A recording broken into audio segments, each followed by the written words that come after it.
ได้ยิครับนละครับผมสาธุครับผมตอนนี้ก็เกือบร้อยแล้วนะครับตอนนี้ช่องซูมห้องนี้นะครับได้รับความเมตตาจากนะครับมหาวิทยาลัยมหาจุฬาลงกรณ์นะครับราชวิทยาลัยนะครับจากอำเภอวังน้อยจังหวัดพระนครศรีอยุธยานะครับถวายช่องมา300นะครับตอนนี้ก็300นะครับฉะนั้นก็อีกสักครู่นะครับประมาณสักทุ่มครึ่งนะครับสักทุ่มตอนนี้ก็คงจะเริ่มทยอยกันเข้านะครับฉะนั้นก็คณะครูบาอาจารย์ที่เข้ามาแล้วนะครับสีมูลนะครับเปลี่ยนชื่อเป็นภาษาไทยด้วยลูกสีมูลหนูสีมูลเปลี่ยนชื่อพระอาจารย์อะไรเอ่ยนะครับสีมูลได้ยินไหมครับหนูสีมูลนะครับสีมูลนะครับใส่เปลี่ยนเป็นชื่อด้วยนะครับเปลี่ยนเป็นชื่อเป็นภาษาไทยด้วยนะครับเพื่อที่จะได้สะดวกนะครับในการที่พระมหาเถระของเรานะครับจะที่เมตตามาก็จะอาจจะได้ทักทายนะครับกับบรรดาคณะครูบาอาจารย์นะครับแล้วก็ผู้สนใจที่เข้ามาในห้องซูมนะครับ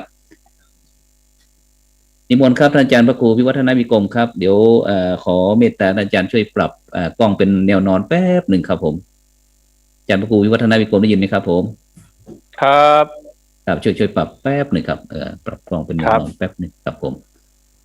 ได้แล้วนะครับครับผมเดี๋ยวลองหาก่อนวันนี้เป็นครั้งต่างแรกคนนะครับที่ ต่างเรียนรู้นะครับครับผมครูบาใช่ครับอาจารย์ครับอาจจะชักช้านิดหน่อยอะไรก็ต้องขออภัยนะครับเพราะว่าลูกๆต่างๆวันนี้ก็ล้วนแต่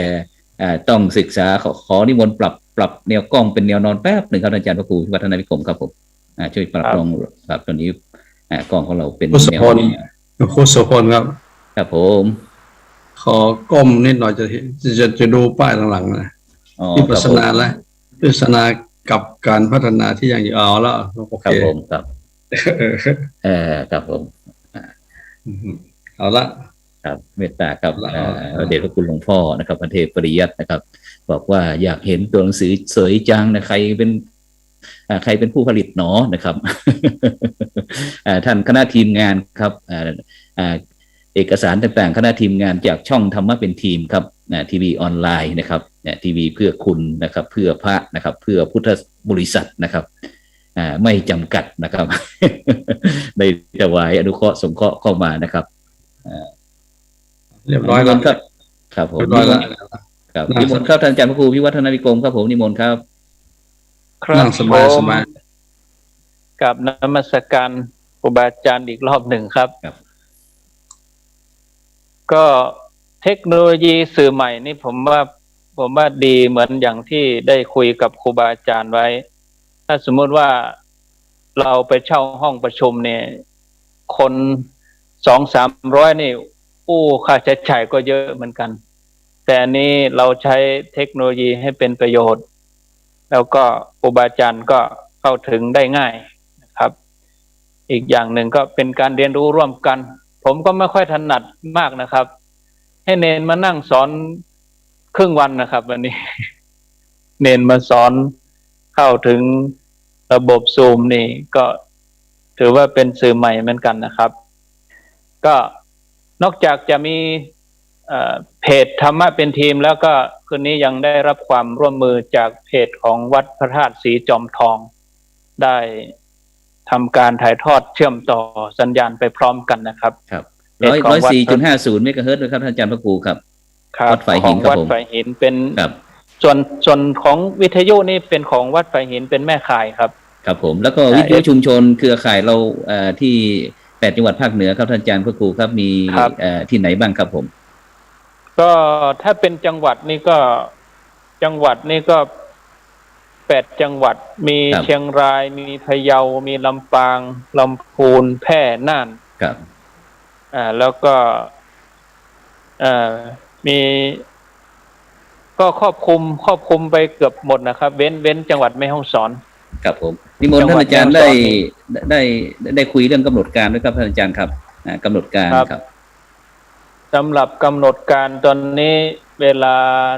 ทุ่มกับ15 นาทีเวลาทุ่ม15 นาทีก็ประมาณทุ่มครึ่งนะครับท่านพระครูโสพลปริยัติ ก็จะได้ดำเนินรายการต่อจากเก้ากับผมก็จะเช็คเฉพาะสถานีวิทยุนะครับแล้วก็ผมก็จะไปปิดท้ายในช่วงท้ายเวลา3:30ถึง4:00ก็ครูบาอาจารย์ก็อยู่ถึง3:30นะครับส่วน3:30ถึง4:00นี่ก็ตามอัธยาศัยก็ช่วงนั้นก็คงจะปรับเป็นภาษาเหนือหมดเลยนะครับเพราะว่าคนเฒ่าคนแก่ยังอยู่นะครับยังฟังอยู่ครับครับเรียนครูบาอาจารย์ครับ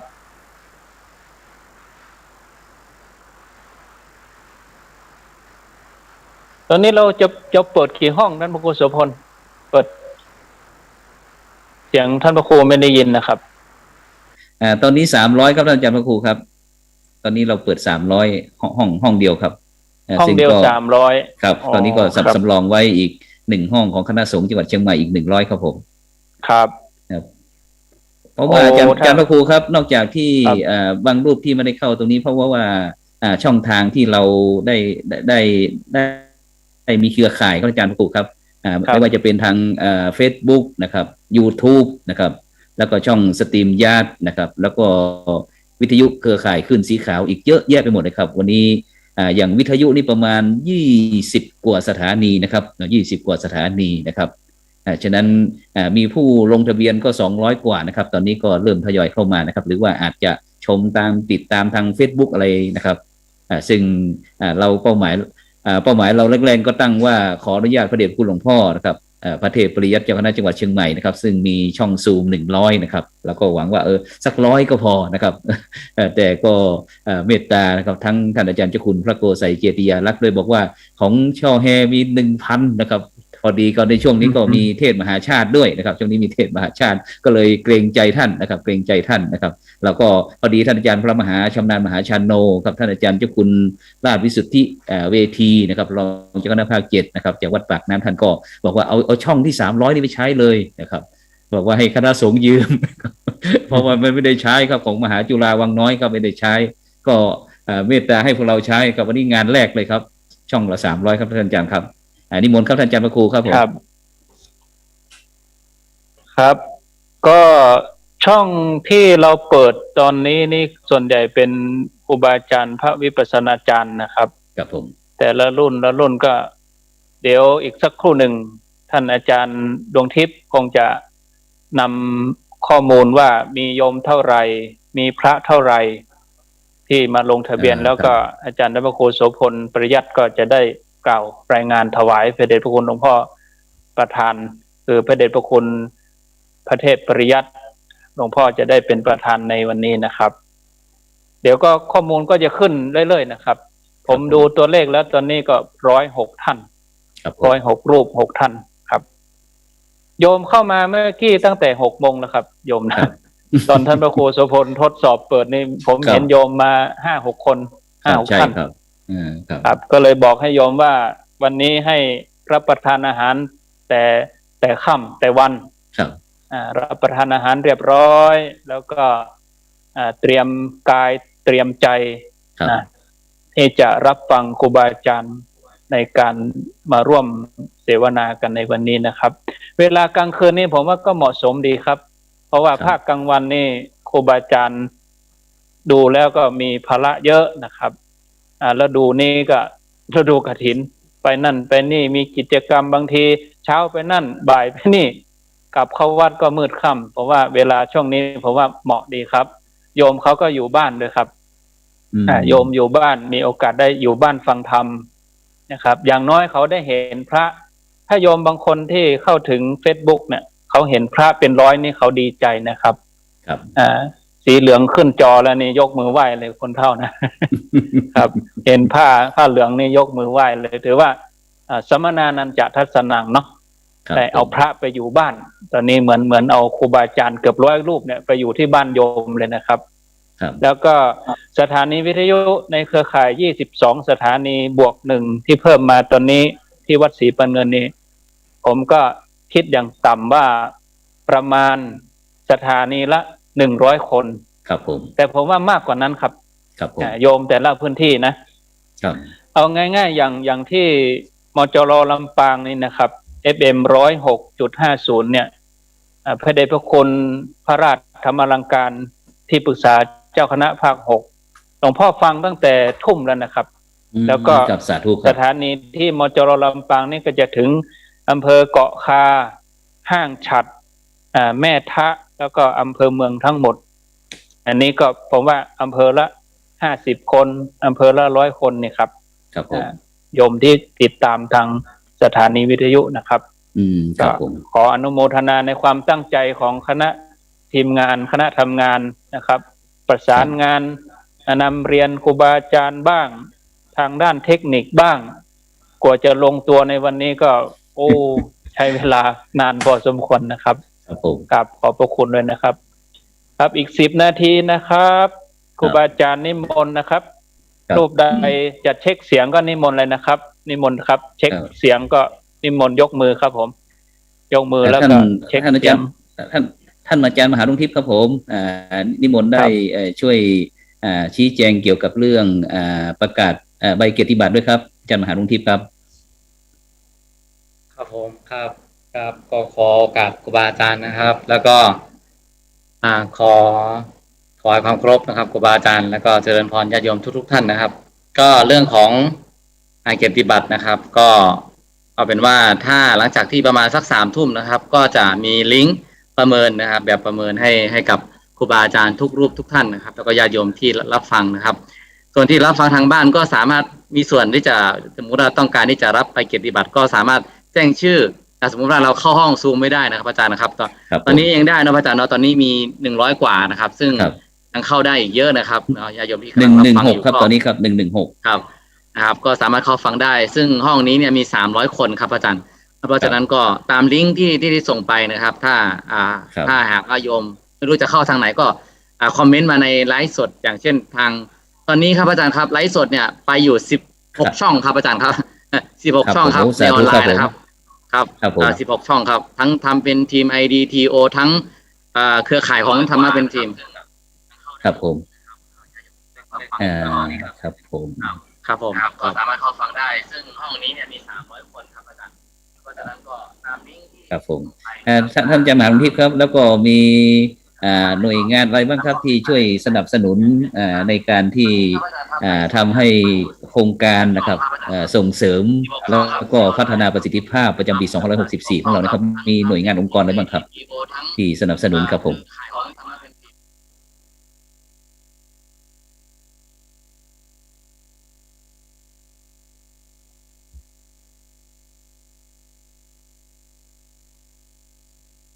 ครับฉะนั้นก็คณะครูบาอาจารย์นะครับที่กำลังเข้ามานะครับก็เมตตานะครับได้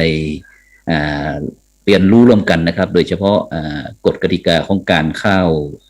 ห้องประชุมซูมนะครับซึ่งก็คือเข้ามาปุ๊บนะครับก็คือการปิดไมค์นะครับปิดไมค์แล้วก็เปลี่ยนชื่อนะครับเปลี่ยนชื่อโดยเฉพาะเราอยู่ประเทศไทยแล้วก็เป็นภาษาไทยนะครับแต่ถ้าเป็นระดับที่มหาวิทยาลัยก็อาจจะใช้เป็นภาษาอังกฤษนะครับฉะนั้นก็เมตตานะครับคณะครูบาอาจารย์ได้ช่วยนะครับเป็นธุระเป็นภาระนะครับในการเปลี่ยนชื่อนะครับถ้ายังลูกเนนไม่อยู่กันนะครับก็สามารถที่ขอความช่วยเหลือนะครับจากคณะทีมงานช่วยวิปัสสนาพระมหาดวงทิพย์ก็ได้ครับสามารถที่จะส่งข้อความอินบ็อกซ์มาได้นะครับว่าทำอย่างไรตรงนั้นตรงนี้นะครับเพราะว่าตอนนี้ออนไลน์นี้เราถือว่าเป็นการที่เราจะนะครับเรียนรู้ร่วมกันเพื่อที่จะเอาสิ่งเหล่านี้ครับไปช่วยกันพัฒนานะครับพัฒนาของการเผยแผ่พระพุทธศาสนานะครับเผยแผ่พระพุทธศาสนานะครับฉะนั้นก็นิมนต์นะครับคณะครูบาอาจารย์ของเรานะครับที่ได้เข้ามาแล้วนะครับเข้ามาแล้วก็ช่วยเป็นธุระเป็นภาระนะครับในการที่จะทำให้การเสวนาในครั้งนี้นะครับผ่านไปด้วยดีนะครับซึ่งตามกำหนดการนะครับกำหนดการนั้นนะครับเวลาประมาณ 19:30 นาทีนะครับพระเดชพระคุณหลวงพ่อพระเทพปริยัตินะครับเจ้าคณะจังหวัดเชียงใหม่นะครับก็เมตตา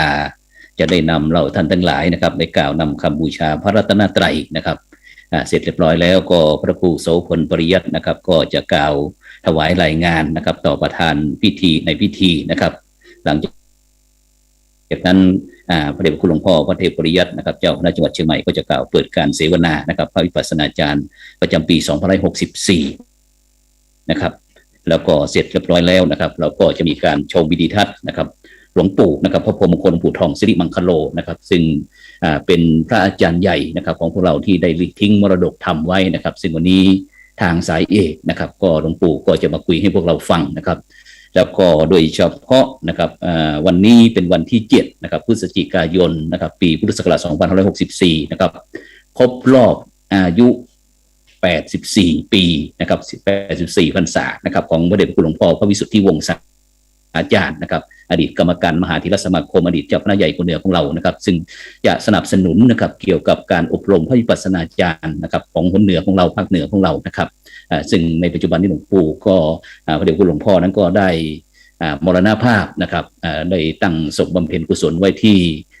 วัดปากน้ำนะครับภาษีเจริญกรุงนะครับฉะนั้นวันนี้ครบรอบวันเกิดของพระเดชพระคุณนะครับอดีตเจ้าคณะใหญ่คนเหนืออดีตกรรมการมหาเถรสมาคมนะครับซึ่งถือว่าเป็นพ่อของพวกเราด้วยนะครับเราก็จะปฏิบัติธรรมถวายนะครับในช่วงที่เราชมวิดีทัศน์นะครับ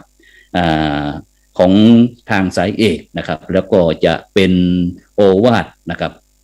ปัจฉิมโอวาทนะครับของหลวงปู่นะครับพระพรหมมงคลหลวงปู่ทองสิริมังคโลนะครับซึ่งในช่วงนั้นก็กราบนิมนต์แล้วก็เจริญพรทุกท่านนะครับได้ทำเจริญจิตภาวนานะครับไปด้วยนะครับชมวิดีทัศน์ไปแล้วก็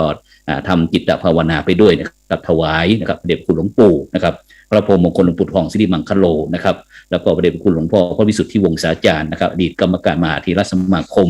อดีตเจ้าคณะใหญ่หนเหนือนะครับซึ่งวันนี้ครบรอบวันเกิดของพระเดชพระคุณหลวงปู่นะครับหลวงพ่อนะครับพระวิสุทธิวงศาจารย์ด้วยนะครับฉะนั้นเราก็จะถวายเป็นอาจาริยบูชาด้วยนะครับหลังจากที่ชมวิดีทัศน์เสร็จนะครับเราก็จะเริ่มนะครับเสวนาโครงการส่งเสริมแล้วก็พัฒนาประสิทธิภาพนะครับพระวิปัสสนาจารย์ประจำปี2564นะครับก็มีท่านอาจารย์เจ้าคุณพระสุวรรณเมธีนะครับด็อกเตอร์นะครับรักษาการเจ้าอาวาสวัดพระธาตุศรีจอมทองนะครับ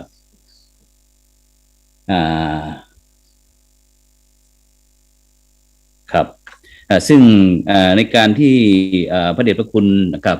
หลวงพ่อพระประธานในพิธีก็คือพระเดชพระคุณหลวงพ่อพระเทพปริยัติเจ้าคณะจังหวัดเชียงใหม่นะครับได้กล่าวนำคำบูชาพระนาไตรัยนะครับพวกเราก็ไม่ต้องเปิดใหม่นะครับเพราะว่าคลื่นแต่ละที่นั้นนะครับก็จะไม่ตรงกันนะครับฉะนั้นพวกเราก็ต่างคนก็ต่างว่าตามพร้อมกับที่พระเดชพระคุณหลวงพ่อประธานในพิธีนะครับพวกเราก็ไม่ต้องเปิดใหม่นะครับปิดใหม่ทั้งหมดเลยนะครับแล้วเราก็ฟังเสียงหลวงพ่อเป็นหลักนะครับฟังเสียงหลวงพ่อเป็นหลักนะครับซึ่งผู้ที่เข้าร่วมเสวนาในวันนี้นะครับก็คือพระเดชคุณท่านอาจารย์เจ้าคุณพระสุวรรณเมธีด็อกเตอร์นะครับรักษาการเจ้าอาวาสนะครับวัดพระธาตุศรีจอมทองเจ้าคณะอำเภอจอมทองนะครับท่านอาจารย์เจ้าคุณพระศรีศิลปาจารย์นะครับด็อกเตอร์นะครับผู้ช่วยเจ้าอาวาสวัดพระธาตุศรีจอมทองนะครับถือว่าเป็นศิษยานุศิษย์นะครับผู้ที่สนองงานนะครับของพระเดชพระคุณหลวงปู่เป็นผู้ที่ใกล้ชิดมากๆนะครับว่าหลวงปู่นั้นนะครับได้ฝากมรดกธรรมได้ฝากอะไรไว้บ้างนะครับที่จะให้กับบรรดาศิษยานุศิษย์นะครับได้นำไปประพฤติปฏิบัติต่อไปนะครับแล้วก็ท่านอาจารย์พระมหาสิทธิชัยนะครับชัยสิทธินะครับปริญญาธรรม9ประโยคด็อกเตอร์นะครับประธานพระวิปัสสนาจารย์นะครับรุ่น9นะครับก็จะได้เล่าถึงประสบการณ์นะครับหลังจากที่ได้ผ่านการอบรมแล้วนะครับท่านอาจารย์มหาสิทธิชัยนะครับได้ไปนำบรรดาพุทธบริษัทนะครับประพฤติปฏิบัติอย่างไรนะครับก็จะเล่าประสบการณ์ให้ฟังนะครับแล้วก็จะไปที่ท่านอาจารย์เจ้าคุณพระโกษัยเจติยาลักษณ์นะครับด็อกเตอร์ประธานพระวิปัสสนาจารย์รุ่นที่10นะครับซึ่งท่านอาจารย์นี่ก็เป็นเจ้าอาวาสวัดพระธาตุช่อแฮนะครับรองเจ้าคณะจังหวัดแพร่นะครับก็จะคุยให้ฟังว่าหลังจากที่ได้ผ่านการอบรมแล้วนะครับผ่านการอบรมจาก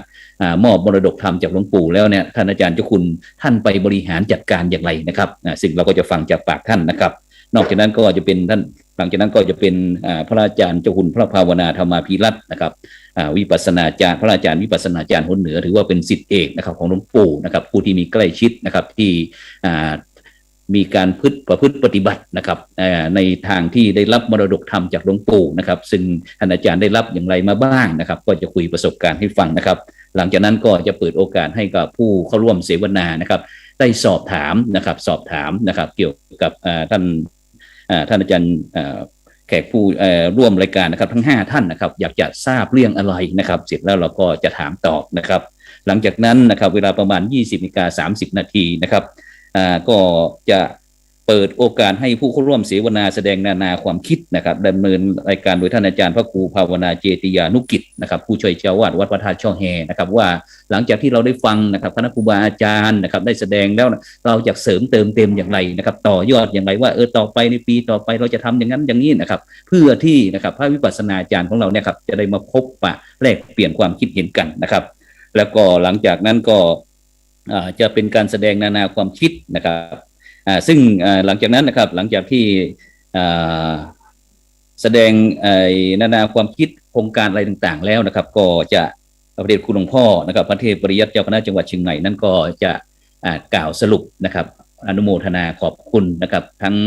พระมหาเถระเจ้าคณะพระสังฆาธิการพระวิปัสสนาจารย์แล้วก็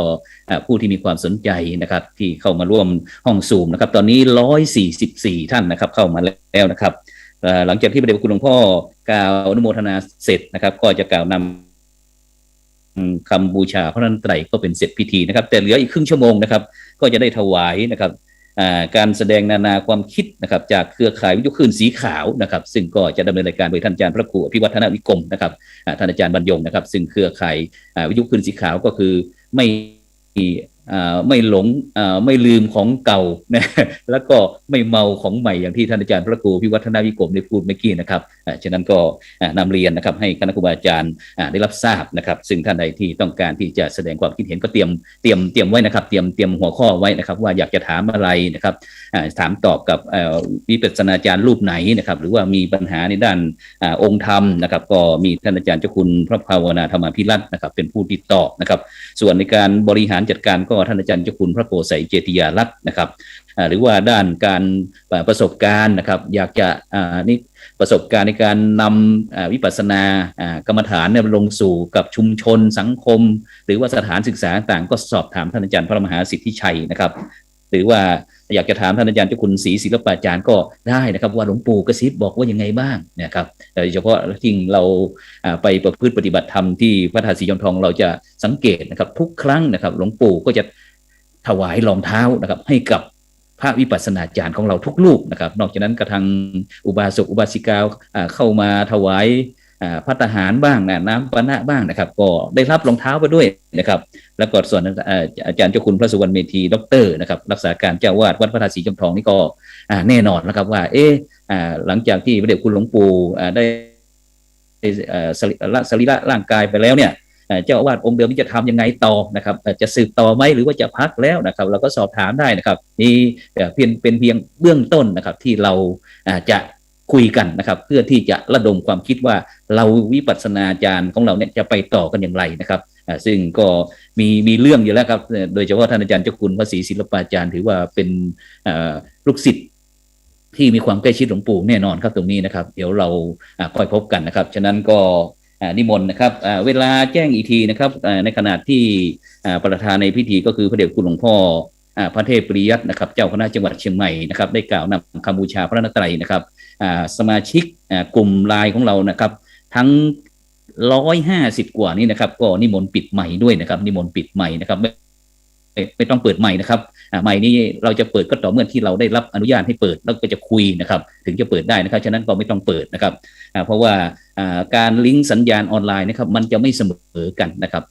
ที่ใกล้มันก็จะไวหน่อยที่ไกลก็จะช้าหน่อยนะครับฉะนั้นเราก็ฟังเสียงพระเดชพระคุณประธานเป็นหลักนะครับในการกล่าวคำนำบูชาพระรัตนตรัยแล้วก็ว่าพร้อมกับพระเดชพระคุณไปนะครับฉะนั้นก็เรียนถวายเบื้องต้นนะครับไว้ณโอกาสนี้นะครับครับฉะนั้นก็ในขนาดนี้นะครับก็ได้เวลานะครับได้เวลาอันเป็นมงคลนะครับได้เวลาอันเป็นมงคลแล้วนะครับฉะนั้นก็สักครู่หนึ่งนะครับ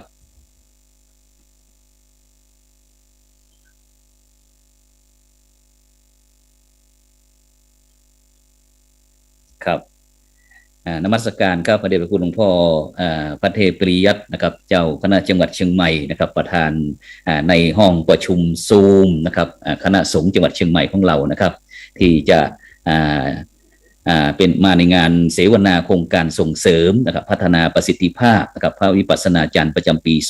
2564นะครับในวันอาทิตย์ที่7นะครับพฤศจิกายน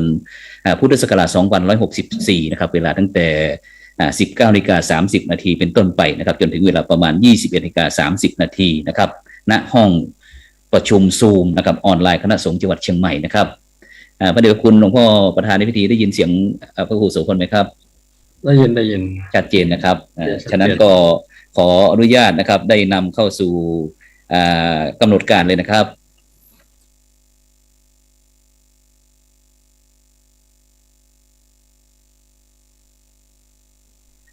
กับในโอกาสนี้นะครับขอกราบรัตนานะครับพระเดชพระคุณหลวงพ่อพระเทพปริยัตินะครับเจ้าคณะจังหวัดเชียงใหม่นะครับได้นำเราท่านทุกท่านนะครับได้กล่าวคำบูชาพระรัตนตรัยขอกราบนิมนต์ครับ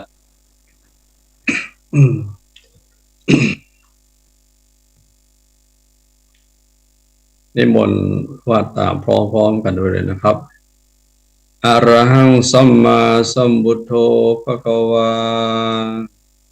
พุทธังภควันตังอภิวาเดมิสวากขาโตภควตาธัมโมธัมมังนัมมัสสามิสุปฏิปันโนภควโตสาวกสังโฆสังฆังนะมามิ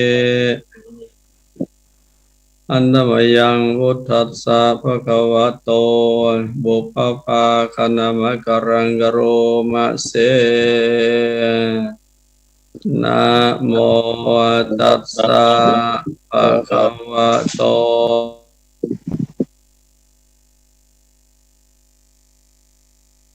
มาสัมพุทธัสสะนะโมตัสสะภะคะวะโตอะระหะโตสัมมาสัมพุทธัสสะหลวงพ่อเปิดไมค์ด้วยครับผมหลวงพ่อครับเจ้าหน้าที่ช่วยเปิดไมค์ด้วยครับนะโมตัสสะภะคะวะโตอะระหะโตสัมมาสัมพุทธัสสะสาธุ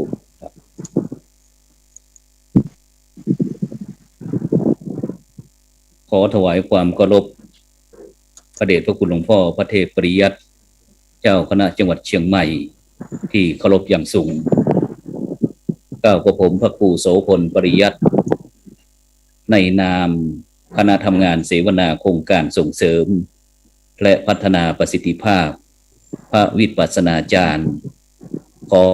โอกาสถวายรายงานเพื่อทราบข้อสังเกตดังนี้ประเทศไทยมีผู้นับถือพระพุทธศาสนาจำนวนมากนิยมเข้าวัดตามประเพณีนิยมและเทศกาลสำคัญต่างๆแต่หากพูดถึงการปฏิบัติวิปัสสนากรรมฐานหลายท่านก็ยังไม่มีโอกาสได้เข้าร่วมปฏิบัติทั้งที่จริงแล้วการปฏิบัติวิปัสสนากรรมฐานเป็นทางสายเอกที่จะทำให้ผู้ปฏิบัติได้เข้าถึงความจริงของชีวิตรู้ที่จะอยู่กับปัจจุบันอย่างมีความสุขและมีพระวิปัสสนาจารย์ที่ผ่านการอบรมวิปัสสนากรรมฐานตามแนวสติปัฏฐาน4จากพระเดชพระคุณหลวงปู่พระพรหมมงคลหลวงปู่พระพรหมมงคลวิทองสิริมังคโลเป็นจำนวนมากฉะนั้นพระวิปัสสนาจารย์ของเราจึงได้มีการปรึกษาได้จัดโครงการเสวนาครั้งนี้โดยมีวัตถุประสงค์ดังนี้ 1. เพื่อถวายเป็นอาจาริยบูชาแด่พระเดชพระคุณหลวงปู่พระพรหมมงคลหลวงปู่ทองสิริมังคโล 2. เพื่อพบปะและถ่ายทอดเล่าประสบการณ์การสอนวิปัสสนากรรมฐานจากรุ่นสู่รุ่น 3. เพื่อเป็นการส่งเสริมและพัฒนาพระวิปัสสนาจารย์ให้มีประสิทธิภาพมากยิ่งขึ้น 4. เพื่อถ่ายทอดวิธีปฏิบัติวิปัสสนากรรมฐานในรูปแบบออนไลน์แก่ผู้ที่มีความสนใจ 5. เพื่อนำการปฏิบัติวิปัสสนากรรมฐานไปต่อยอดเป็นโครงการ ในการพัฒนาประสิทธิภาพของพุทธบริษัทให้มีความมั่นคงสืบต่อไปในการจัดโครงการเสวนาส่งเสริมและพัฒนาประสิทธิภาพประจำปี 2564 ในครั้งนี้มีหน่วยงานสนับสนุนก็คือพระวิปัสสนาจารย์ทุนเล่าเรียนหลวงโครงการสร้างบุญออนไลน์กรมการศาสนากระทรวงวัฒนธรรมมหาวิทยาลัยมหาจุฬาลงกรณราชวิทยาลัยหน่วยอบรมประชาชนประจำจังหวัดเชียงใหม่โครงการหมู่บ้านรักษาศีล 5ช่องธรรมะเป็นทีมทีวีออนไลน์สถานีวิทยุ FM คลื่น 104.50 เมกะเฮิรตซ์วัดฝายหินสถานีวิทยุเครือข่ายคลื่นสีขาว 8 จังหวัดภาคเหนือจำนวน 23 สถานีและ Facebook องค์กรภาคีเครือข่ายบัดนี้ได้เวลาอันเป็นมงคลก้าวกับผมในนามพระวิปัสสนาจารย์ผลเหนือพร้อมทั้งคณะกรรมการโครงการส่งเสริมและพัฒนาประสิทธิภาพประจำปี 2564 ขอกราบพระราธนาพระเดชพระคุณหลวงพ่อพระเทพปริยัติเจ้าคณะจังหวัดเชียงใหม่โปรดให้โอวาทและเปิดการเสวนาเพื่อเป็นแนวทางในการประพฤติปฏิบัติอันจะเกิดประโยชน์โสติผลแผ่ไพศาลสืบต่อไปขอประทานกราบเรียนด้วยความเคารพอย่างสูงพระครูโสพลปริยัติ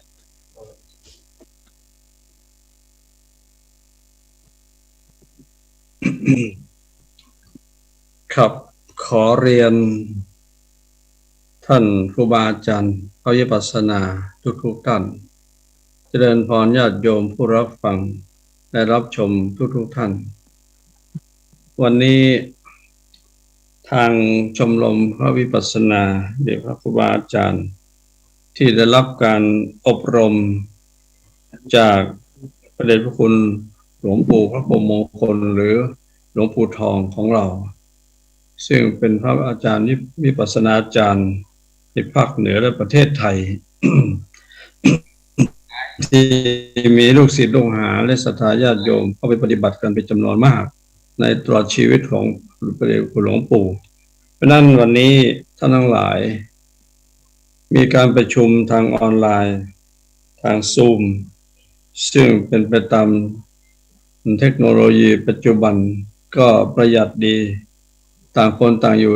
ในที่ของท่านของตนในจังหวัดบ้างต่างจังหวัดบ้างใกล้และไกลในการสะดวกในการเสวนากันผมขอแสดงความยินดีอนุโมทนากับท่านทั้งหลายที่มีกุศลจิตเจตนายึดมั่นในการปฏิบัติเดินตามสายพระเดชพระคุณหลวงปู่พระพรหมมงคลว่าเจริญมาตามลำดับเพราะฉะนั้นแต่ละท่านที่เข้าประชุมวันนี้ส่วนมากก็เป็นประธานกลุ่มของการอบรมเข้าคอร์สของพระเดชพระคุณหลวงปู่แต่ละรุ่นสำหรับผมเองก็ไปปฏิบัติเคยไปปฏิบัติกับหลวงปู่แต่ไม่มีรุ่นนะครับไม่มีรุ่นนะไปโดดคนเดียวกับหลวงปู่ได้รับคำแนะนำจากหลวงปู่นะถ้าไม่มีโอกาสได้ไปเป็นรุ่นของท่านทั้งหลายเพราะนั้น อย่างไรก็ดีการเสวนาวันนี้ก็คิดว่าคงจะเป็นประโยชน์สดที่ผลกับ ผู้ฟัง แต่ละท่านมีประสบการณ์ตั้งแต่การอบรมเป็นต้นมาแล้วก็ไปปฏิบัติเองการที่เราไปปฏิบัติกับหลวงปู่นั้นหลวงปู่แนะนำแนะวิธีการนะทั้งหลักการและวิธีการให้เราจะให้เต็มเม็ดเต็มหน่วยนั่นก็อยู่ที่คนผู้ไปปฏิบัติผู้ไปเข้าอบรมได้น้อยได้มากอยู่ที่ผู้ไปอบรมเหมือนกับภาชนะที่เปิดปากไว้กลางแจ้งฝนตกลงมาถ้าภาชนะนั้นน่ะองค์อ่างอะไรก็ดี มีปากกว้าง เปิดได้เต็มที่ก็รับได้น้ำด้านเต็มโต่งเต็มอุ่งเต็มอ่างเต็มตุ่มได้เต็มที่ แต่ถ้าโอ่งหรืออ่างนั้นมีปากน้อยแคบก็จะได้รับน้ำน้อยไม่เต็มสักทีตกที่ไหนเท่าไหร่ก็ไม่เต็มฉันใดก็ดีผู้เข้าไปอบรมจะเป็นอบรมอะไรก็ตามแต่ถ้าเปิดกว้างนะครับยินดีรับฟังข้อคิดเห็นนี่ยินดีรับเอาหลักการและวิธีการนะแต่ศึกษาเต็มที่แล้วมาปฏิบัติอันนี้แหละคือจะเป็นประโยชน์กับผู้ปฏิบัติเอง เพราะฉะนั้นจึงขอแสดงความยินดีกับ กับท่านทั้งหลายที่ได้มาประชุมกันในทางซูมหรือทางออนไลน์วันนี้ขอให้ท่านทั้งหลายได้ใช้เวลาให้เป็นประโยชน์มีความสงสัยหรืออย่างไรในวิธีการปฏิบัติหรือในวิธีการดำเนินการแต่ละท่านแต่ละสำนักก็ขอท่านทั้งหลายได้เข้าสู่ ระบบของการสนทนากันตั้งแต่บัดนี้เป็นต้นไปผมก็ขอในฐานะที่ได้รับนิมนต์มาเป็นประธานเปิดการประชุมทางออนไลน์หรือสนทนากันทางออนไลน์ในวันนี้ก็ขอถือโอกาสเปิดประชุมทางออนไลน์ตั้งแต่บัดนี้เป็นต้นไปขอนิมนต์นะครับขอบพระคุณครับสาธุสาธุสาธุครับขอกราบขอบพระคุณนะครับพระเดชพระคุณหลวงพ่อประเทศปริยัตินะครับเจ้าคณะจังหวัดเชียงใหม่ประธานในพิธีครับที่เมตตานะครับได้ให้กำลังใจกับบรรดาพระวิปัสสนาจารย์แล้วก็ผู้ที่มีความสนใจนะครับที่ได้เข้ามาสู่ห้องสูงของเราตอนนี้177นะครับ177นะครับซึ่งนอกจากนั้นก็จะเป็นการที่ติดตามทางระบบออนไลน์ด้วยนะครับทางสถานีวิทยุทางทีวีออนไลน์ทาง Facebook แล้วก็ YouTube นะครับฉะนั้นลำดับต่อไปนะครับก็จะเป็นการชมวิดีทัศน์นะครับหลวงปู่พระพรหมมงคลนะครับฉะนั้นในช่วงที่ในการชมวิดีทัศน์ทางสายเอกของหลวงปู่นะครับก็กราบนิมนต์นะครับแล้วก็เจริญพรทุกท่านนะครับได้เจริญจิตตามไปด้วยนะครับแล้วก็หลังจากนั้นก็จะติดตามด้วยโอวาทปัดชิมโอวาทของหลวงปู่สั่งพวกเราว่ายังไงครับขอกราบนิมนต์แล้วก็เจริญพรทุกท่านได้เจริญจิตภาวนาไปด้วยนะครับ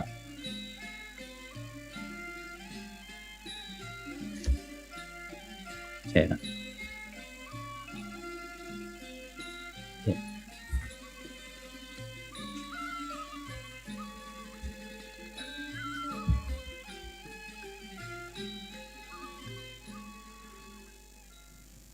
นะโมตัสสะภะคะวะโตอะระหะโตสัมมาสัมพุทธัสสะ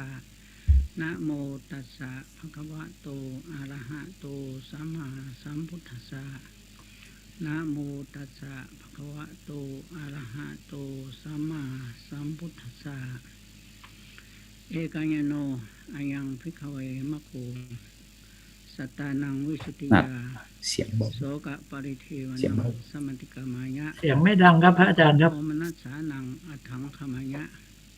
ญาญสะอธิกามายะนิพพานัสสะสสิกิริยายะญาทิทังจตารโรสติปัฏฐานาติขอความนอบน้อมของข้าพเจ้าจงมีแด่องค์สมเด็จพระสัมมาสัมพุทธเจ้าพระองค์นั้นขอความสุขสวัสดีจงมีแด่ท่านสาธุชนพุทธบริษัทผู้แสวงหาความพ้นทุกข์ทั้งหลายณบัดนี้อาตมาภาพจะได้บรรยายทางสายเอกสู่มรรคผลนิพพานอันได้แก่หลักการปฏิบัติวิปัสสนากรรมฐานในแนวสติปัฏฐานทั้งสี่ซึ่งเป็นคำสอนที่สูงสุดขององค์สมเด็จพระสัมมาสัมพุทธเจ้าเป็นทฤษฎีธรรมชาติอันลี้ลับ พระอาจารย์ครับสุพรรณบุรีไม่ได้ยินเสียงครับพระอาจารย์เป็นอมตะธรรมที่ช่วยชี้ขนสัตว์โลกไปสู่ความพ้นทุกข์ได้อย่างแท้จริงขอท่านทั้งหลายจงตั้งใจฟังเพื่อจะได้น้อมนำไปประพฤติปฏิบัติพาตนให้พ้นทุกข์ตาม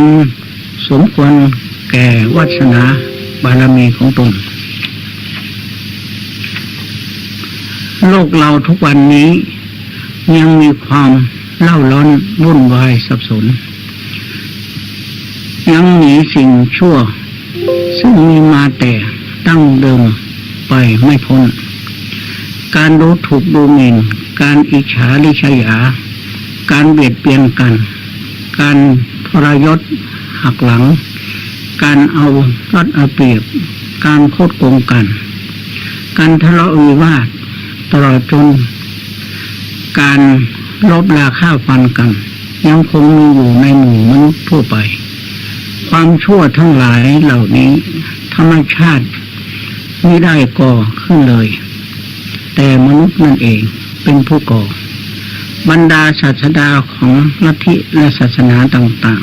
ๆพยายามจะคิดค้นและวางหลักไว้สำหรับให้มนุษย์ปฏิบัติ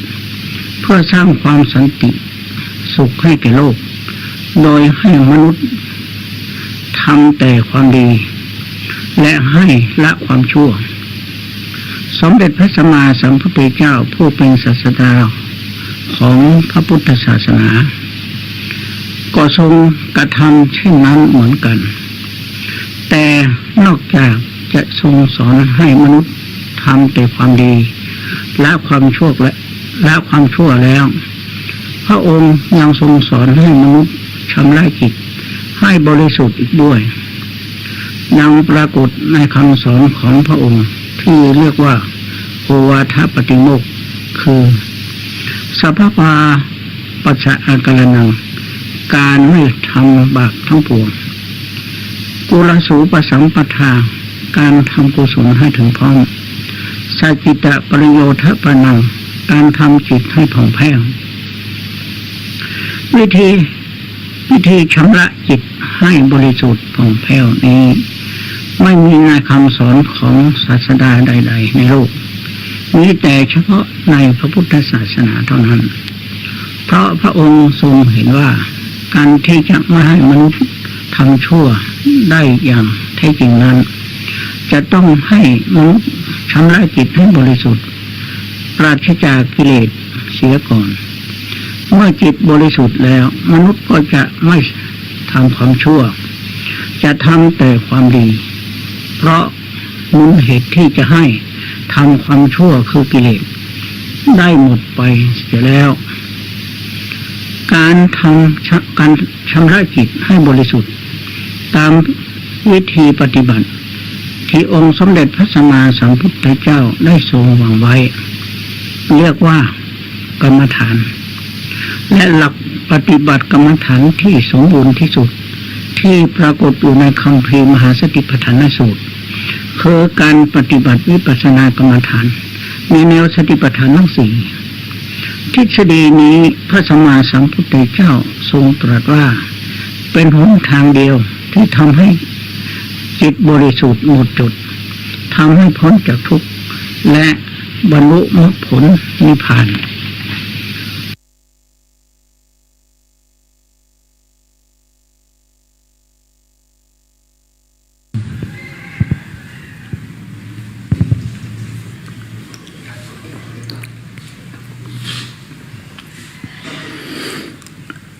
เมื่อวานนี้ได้ไปหันความสามัคคีของสงฆ์หลวงแป้พร้อมทั้งอุบาสกอุบาสิกาทั้งหลายมีท่านผู้ว่าเป็นต้นท่านมีความสามัคคีกันน่าอนุโมทนาท่านเจ้าคณะจังหวัดรองเจ้าคณะจังหวัดพระสงฆ์ทั้งหลายและอำเภอจังหวัดแม่มันหลวงกันเลยเข้ากรรมฐานในสมถานกรรมฐานปฏิบัติจัดครบเป็นที่อนุโมทนาการปฏิบัติธรรมนำว่าท่านนำพระพุทธศาสนาให้เจริญ มานึกถึงวัดเราก็มาเลเซียมาเลเซียแล้วก็อันนี้สีของวัดเรามีภิกษุสามเณรเรียนปริยัติทั้งปฏิบัติและท่านครูอาจารย์ทั้งหลายเอามาทำวัดสวดมนต์วันทุกวันอยู่ทั้งหลายก็มาออกแรงมาเขามาส่งอุโบสถเหมือนก็กล่าวภาษานี่นะเราไม่เชียร์กับหมู่คณะศรัทธาต่างจังหวัดคณะศรัทธาอุโบสถมูสิกาวันเราได้มาจำศีลอุโบสถได้มาฟังธรรมอันนี้ก็นับเป็นที่อนุโมทนาขอให้แล้วก็อีกหนึ่งมีต่างประเทศเม็กซิโกมาขอให้คณะภิกษุสามเณรของเราแล้วก็อุโบสถมูสิกาต้อนรับหมู่คณะต่างประเทศมีหลายประเทศด้วยกันมาเราก็ส่งเสริมดูแลความสะดวกแก่ผู้ที่มาปฏิบัติธรรมบนเราท่านอุตสาหชีสละมาได้มาหมดใช่ไหมมาหมดนว่าเม็กซิโกนี่เดี๋ยวนี้นับถือพระพุทธศาสนาเป็นอันหนักละต้องเป็นตั้งศาสนาแล้วเขาว่าโยมนับถือพระพุทธศาสนาของเราเป็นนั่นดีแต่อินโดเขามีวัดมีว่าเขาอยู่ที่มาเนี่ยมีความสนใจเขามาหาวัดเราเขามาพุทธศาสนาเราก็จะในฐานะที่เป็นเจ้าพุทธขอได้รับการต้อนรับทางครูบาอาจารย์กับอุโบสถมูสิกามีอันใดก็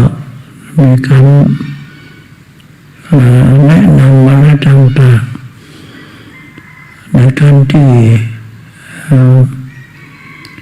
เขามาช่วยกัน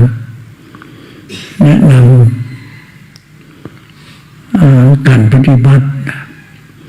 หรือแนะนำกิจการงานอะไรต่างๆที่ให้ความสะดวกก็ช่วยกันพอดูแลด้วยกันด้วยต้อนรับเขาจะมานับถือพระพุทธศาสนาของเราใหม่ๆเราเป็นจะพูดขอให้ได้รับการต้อนรับด้วยความน้ำใจอันงามต่อแขกเมืองนอกแขกต่างประเทศเขาจะเข้ามาสู่ชมดูสังเกตดูผู้นับถือพระพุทธศาสนาของเราว่าแบบคนที่นับถือพุทธศาสนาเขาก็อยากจะมาเอาน้ำคิดน้ำใจมา นับถือพุทธศาสนาของเราก็ในฐานะที่เราเป็นพุทธบริษัทเราทราบซึ้งในคำสอนของพระพุทธเจ้าเราก็ให้กันต้อนรับช่วยกันด้วยน้ำใจอันงามเท่าที่จะทำได้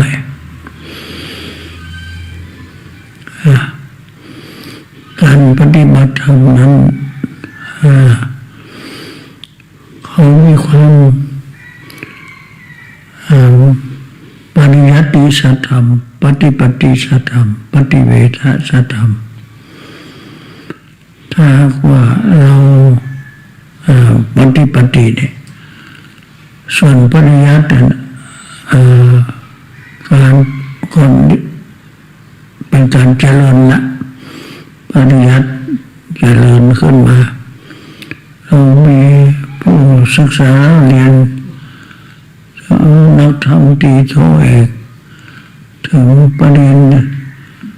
ก้าวประโยคมีการปฏิบัติมีปริยัติและมีการปฏิบัติด้วย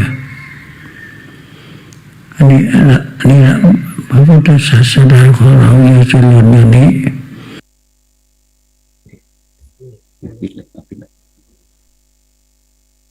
ปิดจอ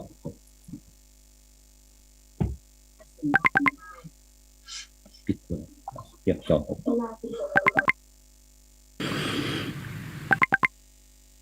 ออกเลยเปิด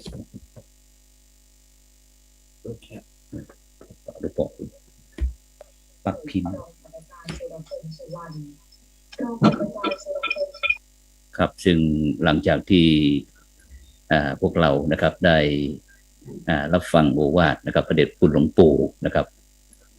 เป็นได้พูดถึงนะครับเกี่ยวกับ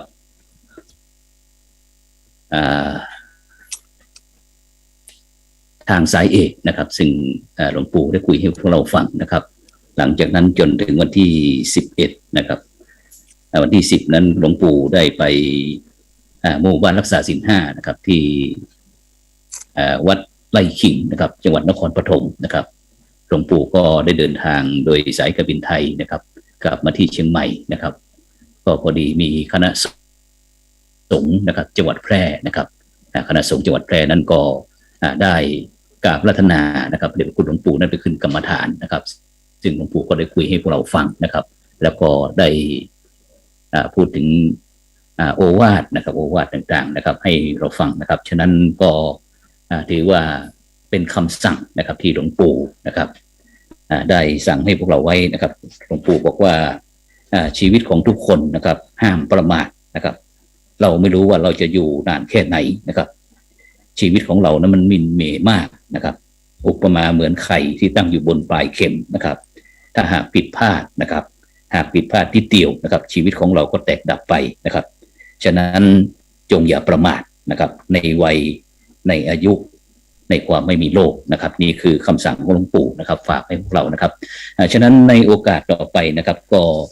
จะเป็นการเสวนานะครับเสวนานะครับซึ่งวันนี้นะครับก็จะมีผู้เข้าร่วมเสวนานะครับซึ่งโครงการพัฒนาประสิทธิภาพนะครับพระวิปัสสนาจารย์นะครับประจำปี2564นะครับก็จะมีท่านอาจารย์เจ้าคุณพระสุวรรณเมธีนะครับตอนนี้ก็คงจะกำลังที่จะให้เจ้าหน้าที่นะครับเพราะว่าวันนี้วัดพระธาตุสีจอมทองนั้นมีกฐินพระราชทานด้วยนะครับมีกฐินพระราชทานนะครับฉะนั้นก็จะมีท่านอาจารย์พระมหาสิทธิชัยนะครับสยสิทธินะครับนมัสการครับท่านอาจารย์มหาสิทธิชัยนะครับอยู่ไหมครับอยู่ในสายไหมครับครับขอถวายความเคารพครับครับผมครับท่านอาจารย์พระมหาสิทธิชัยนะครับชยสิทธินะครับท่านอาจารย์เจ้าคุณพระโกษัยเจติยาลักษณ์ครับผมนมัสการครับผมท่านอาจารย์ครับอยู่ในสายไหมครับท่านอาจารย์เจ้าคุณพระโกษัยครับผมพระเดชคุณท่านอาจารย์เจ้าคุณพระภาวนาธรรมาภิรัตน์ครับผมครับถวายความเคารพครับเดี๋ยวกัดแป๊บหนึ่งนะครับตอนนี้นะครับขึ้นมาแล้วครับต่อไปครับท่านอาจารย์เจ้าคุณพระภาวนาธรรมาภิรัตน์ครับผมครับ กำลังอยู่ในสายครับในหน้าจอย กำลังอยู่ในสายนะครับนมัสการนะครับพระอาจารย์ทั้ง4รูปท่านอาจารย์เจ้าคุณพระสุวรรณเมธีเข้ามายังครับผมกำลังอู้เลยครับ แต่ภาพมันบ่ขึ้นนั่นภาพบอกขึ้นมัน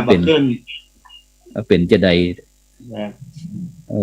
เดี๋ยวจะต้องปรับเปลี่ยนกล้องใหม่ครับได้ท่านครูประลัดกำลังมาครับผมครับเดี๋ยวประลัดกำลังมาครับฉะนั้นก็ตอนนี้เราก็จะอันนี้ถ่ายแล้วถ่ายกำลังออกอากาศนะครับเดี๋ยวซึ่งเดี๋ยวแป๊บหนึ่งนะครับซึ่งวันนี้นั้นซึ่งวันนี้นะครับอย่างที่ก้าวกับผมครับได้นำเรียนนะครับคณะครูบาอาจารย์ของเรานะครับได้รับทราบว่าการเสวนานะครับโครงการส่งเสริมนะครับพัฒนาประสิทธิภาพพระวิปัสสนาจารย์ประจำ2564นั่นนะครับซึ่งก็นมัสการนะครับท่านอาจารย์เจ้าคุณนะครับพระโกไสนะครับเจติยาลักษณ์ด็อกเตอร์นะครับประธานพระวิปัสสนาจารย์รุ่นที่10นมัสการแบบเป็นทางการอีกรอบครับอาจารย์เจ้าคุณครับผมครับถวายความเคารพท่านครูบาอาจารย์ทุกๆนะครับมันมาออกมันดูแลมันมาออกครับมันมาหาสาธุครับผมไปรูปที่2ครับพระเดชคุณท่านอาจารย์เจ้าคุณพระภาวนาธรรมาภิรัตน์นะครับพระอาจารย์วิปัสสนาจารย์หนเหนือนะครับรองเจ้าคณะอำเภอเมืองเชียงใหม่นะครับเจ้าวาดวัดลำเปิงตะโพนรัฐารามนมัสการครับอาจารย์เจ้าคุณครับครับนมัสการครับครับสาธุครับนิมนต์ได้ทักทายกับบรรดาท่านผู้ฟังท่านผู้ชมที่เข้ามาในช่องซูมเราหน่อยครับผมครับก็ขอแสดงความยินดีกับคณะของพวกเราในฐานะเป็นลูกศิษย์ของพระเดชพระคุณหลวงปู่พระประมงคลหลวงปู่ทองทุกรูปนะครับก็ถือว่าเป็นโครงการที่ดีที่เราจะได้ระดมความคิดเพื่อจะได้ส่งเสริมงานการสอนวิปัสสนากรรมฐานให้มีประสิทธิภาพเพื่อจะได้เป็นประโยชน์เกื้อกูลต่อ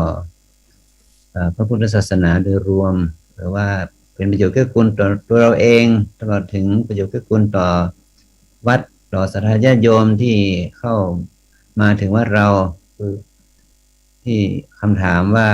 ถ้าชวนโยมเข้าวัดเราจะให้อะไรกับโยมครับในคนในยุคปัจจุบันนี้เขาต้องการอะไรกับวัดเรา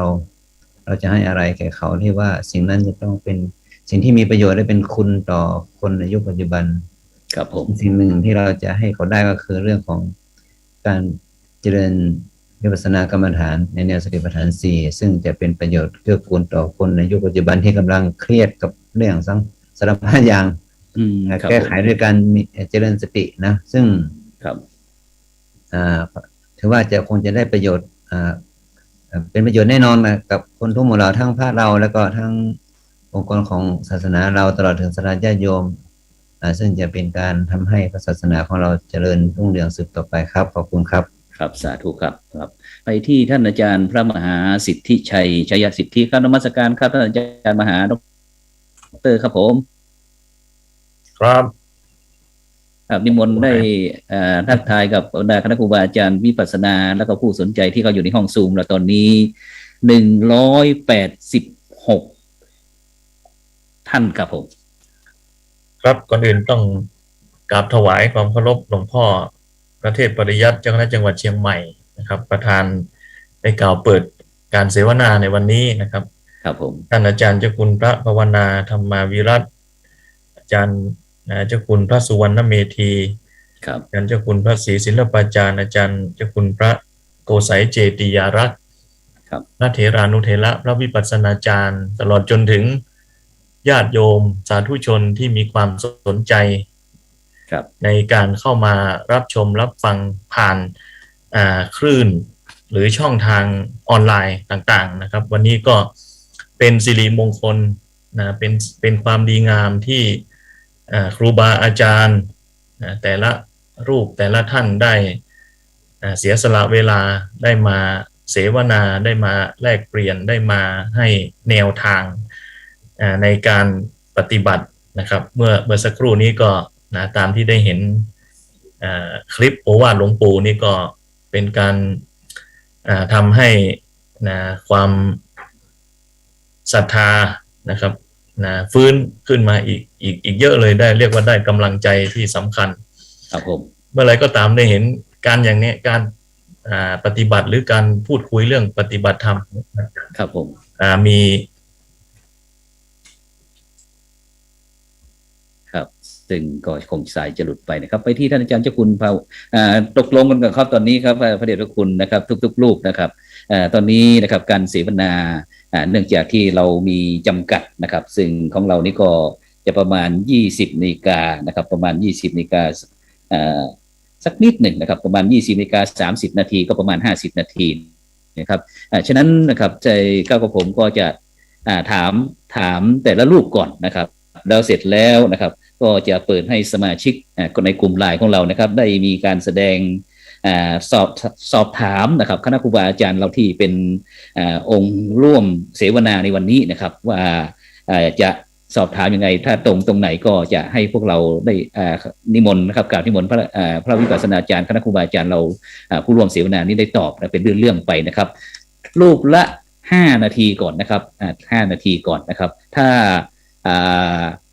ถ้าสมมุติว่านะครับถ้าก้าวกับผมขออนุญาตนะครับจับเวลานะครับถ้ามีเสียงนี้หมายความว่า1 นาทีนะครับ1 นาทีจะหมดแล้วนะครับฉะนั้นต้องรีบสรุปนะครับถ้าไม่สรุปก็ต้องปรับนะครับโดยปรับเป็นอะไรเดี๋ยวก็ให้สมาชิกว่าเอานะครับฉะนั้นก็รูปละ5 นาทีก่อนนะครับแล้วก็จะมีรอบแรกนะครับรอบแรก5 นาทีนะครับเสร็จแล้วก็รอบ2แล้วก็จะพยายามที่จะเคลียร์นะครับเพราะว่าหลังจากนั้นก็จะหลังจากเสวนา3 ตอบนะครับคณะผู้ร่วมรายการแล้วนะครับแล้วก็จะเป็นการที่เปิดโอกาสให้ผู้ที่สมาชิกนะครับที่เข้าร่วมตัวนี้ครับเกือบ200แล้วนะครับกับ200นะครับแล้วก็ติดตามทางสื่อออนไลน์ต่างๆทั้งวิทยุคลื่นสีขาว FM 104.50 เมกะเฮิรตซ์อะไรต่างๆประมาณ20 กว่าสถานีนะครับก็ไม่น้อยกว่า 3,000 นะครับ 3,000 คนแน่นอนแล้วครับที่กำลังติดตามการออนไลน์เราอยู่นะครับฉะนั้นก็ขอความเมตตานะครับ5 นาทีนะครับถ้ามีสัญญาณกริ๊งกริ๊งกริ๊งและเตรียมตัวสรุปนะครับนะครับฉะนั้นก็ขอเมตตานะครับฉะนั้นไปที่ท่านอาจารย์สิทธิชัยเข้ามาอย่างนะครับอาจารย์มหาสิทธิชัยหลุดไปหรือเปล่าครับฉะนั้นก็ไปที่ท่านอาจารย์เจ้าคุณนะครับพระโกษัยเจติยาลักษณ์นะครับด็อกเตอร์นะครับประธานวิปัสสนาจารย์นะครับรุ่นที่10นะครับรุ่นที่10ซึ่งเมื่อกี้กรณีที่หลวงปู่ได้พูดถึงนะครับก็อาจจะเล่าสักนิดหนึ่งนะครับเสร็จแล้วก็จะถวายให้ท่านอาจารย์เจ้าคุณได้พูดถึงหลังจากที่ได้มาฝึกวิปัสสนาจารย์กับพระเดชคุณหลวงปู่แล้วนะครับแล้วก็นำไปบริหารจัดการอย่างไรทั้งที่ภายในวัดช่อแฮนะครับแล้วก็กับคณะสงฆ์ครับกราบนิมนต์ครับ5 นาทีครับผมขอกล่าวข่าวให้ครับผมพระเดชพระคุณหลวงพ่อพระเทพปริยัติเจ้าคณะจังหวัดเชียงใหม่พระเดชพระคุณอาจารย์เจ้าคุณพระภาวนาธรรมภิรัตน์ครูบาอาจารย์แล้วก็พระวิปัสสนาจารย์ที่เคารพรักนับถือทุกรูปเจริญพรญาติโยมสาธุชนทุกท่านข้ากับผมปฐมาภาพพระโกษัยเจติยาลักษณ์รองเจ้าคณะจังหวัดแพร่เจ้าสำนักปฏิบัติธรรมประจำจังหวัดแพร่เจ้าอาวาสวัดพระธาตุช่องแฮพระอารามหลวงประธานพระวิปัสสนาจารย์คณะสงฆ์คนเหนือรุ่นที่10นะครับก็ต้องขอกราบถวายความเคารพนอบน้อมบูชาในบุญบารมีธรรมของพระเดชพระคุณหลวงปู่พระพรหมมงคลวิปัสสนาหลวงปู่ทองสิริบังกะโลด้วยความเคารพอย่างสูงยิ่งนะครับจากเสียงโอวาทที่พระเดชพระคุณหลวงพ่อให้เมื่อกี้เป็นเสียงโอวาทจะว่าเป็นประฉิมโอวาทหรือว่าเป็นมรดกธรรมที่สำคัญมากที่พระเดชพระคุณหลวงปู่ได้มาปฏิบัติศาสนกิจเป็นครั้งสุดท้ายณจังหวัดแพร่พุทธมณฑลจังหวัดแพร่ซึ่งเป็นความตั้งอกตั้งใจของคณะสงฆ์จังหวัดแพร่ที่ได้กราบพัฒนาพระเดชพระคุณหลวงปู่พระพรหมมงคลมาขึ้นกรรมฐานให้โอวาทกับคณะสงฆ์จังหวัดแพร่เมื่อวันที่11 ธันวาคม 2562จากนั้นก็เช้าวันที่12พระเดชพระคุณหลวงปู่ก็มาให้โอวาทกับญาติโยมโยคีณศาลาเมศักวัดพระธาตุสีจอมทองเพราะฉะนั้นในเนื้อหาสาระโอวาทปัจฉิมโอวาทต่างๆที่พระเดชพระคุณ ได้ให้กับคณะสงฆ์จังหวัดแพร่ถือว่าเป็นมรดกที่สำคัญมากนะครับถ้าคนท่านใดสามารถเข้าไปดูได้ชมได้ผมจะสามารถถอดออกมาเป็นหนังสือวิปัสสนาคุณธรรมเล่มนี้นะครับถือว่าเป็นมรดกที่สำคัญมากๆนะครับที่ได้รับมาดังนั้นผมมีความมุ่งมั่นตั้งใจว่าก่อนที่จะออกกรรมฐาน45วันก็มีความตั้งใจว่ากลับไปนี้จะต้องมาปฏิบัติด้วยตนเองพอได้รับมรดกธรรมมาแล้วพระเดชพระคุณหลวงปู่ก็สั่งกำชับมาว่ากลับไปนี้ต้องไปปฏิบัติไปทวนญาณให้ดีในฐานะที่เป็นเจ้าสำนักปฏิบัติธรรมเพราะว่าที่ผ่านมานั้นก็ส่งพระลูกศิษย์ส่งผู้ช่วยส่งพระลูกศิษย์มาปฏิบัติวิปัสสนากรรมฐานในรุ่นแต่ตนเองในฐานะเจ้าสำนักไม่เคยมาปฏิบัติเลยพอมาปุ๊บก็มาขับเคลื่อนมาส่งลูกศิษย์ลูกหาได้มาปฏิบัติกันและที่สำคัญคือคณะสงฆ์จังหวัดแพร่ก็ปฏิบัติวิปัสสนากรรมฐานณพุทธมณฑลจังหวัดแพร่ทุกปีในวันที่11 12 13 14 15นี่คือในแง่ของการบริหารและการจัดการและที่สำคัญที่สุดก็คือพระวิปัสสนาจารย์ที่ผ่านการอบรมคณะสงฆ์หนเหนือรุ่นที่10เนี่ยพอกลับมาก็นำเข้าสู่การประชุมของคณะสงฆ์ระดับภาคว่าเมื่อท่านอบรมเสร็จแล้วขอให้มารายงานตัวพระเดชพระคุณหลวงพ่อเจ้าคณะจังหวัดแล้วก็นำเข้าสู่มติที่ประชุมคณะสงฆ์ภาค6ก็เห็นชอบว่าพระวิปัสสนาจารย์ที่ผ่านการอบรมมาถึง45วันนี้ต้องมาขับเคลื่อนแล้วได้รับการแต่งตั้งเป็นพระวิปัสสนาจารย์ประจำจังหวัดนั้นได้มาทำงานกันร่วมกับคณะสงฆ์ภาพรวมของทั้งจังหวัดในส่วนตัวของกับผมมัตตมาภาพนั้นก็ถือว่าได้มาขับเคลื่อนการทำงานอย่างเข้มข้น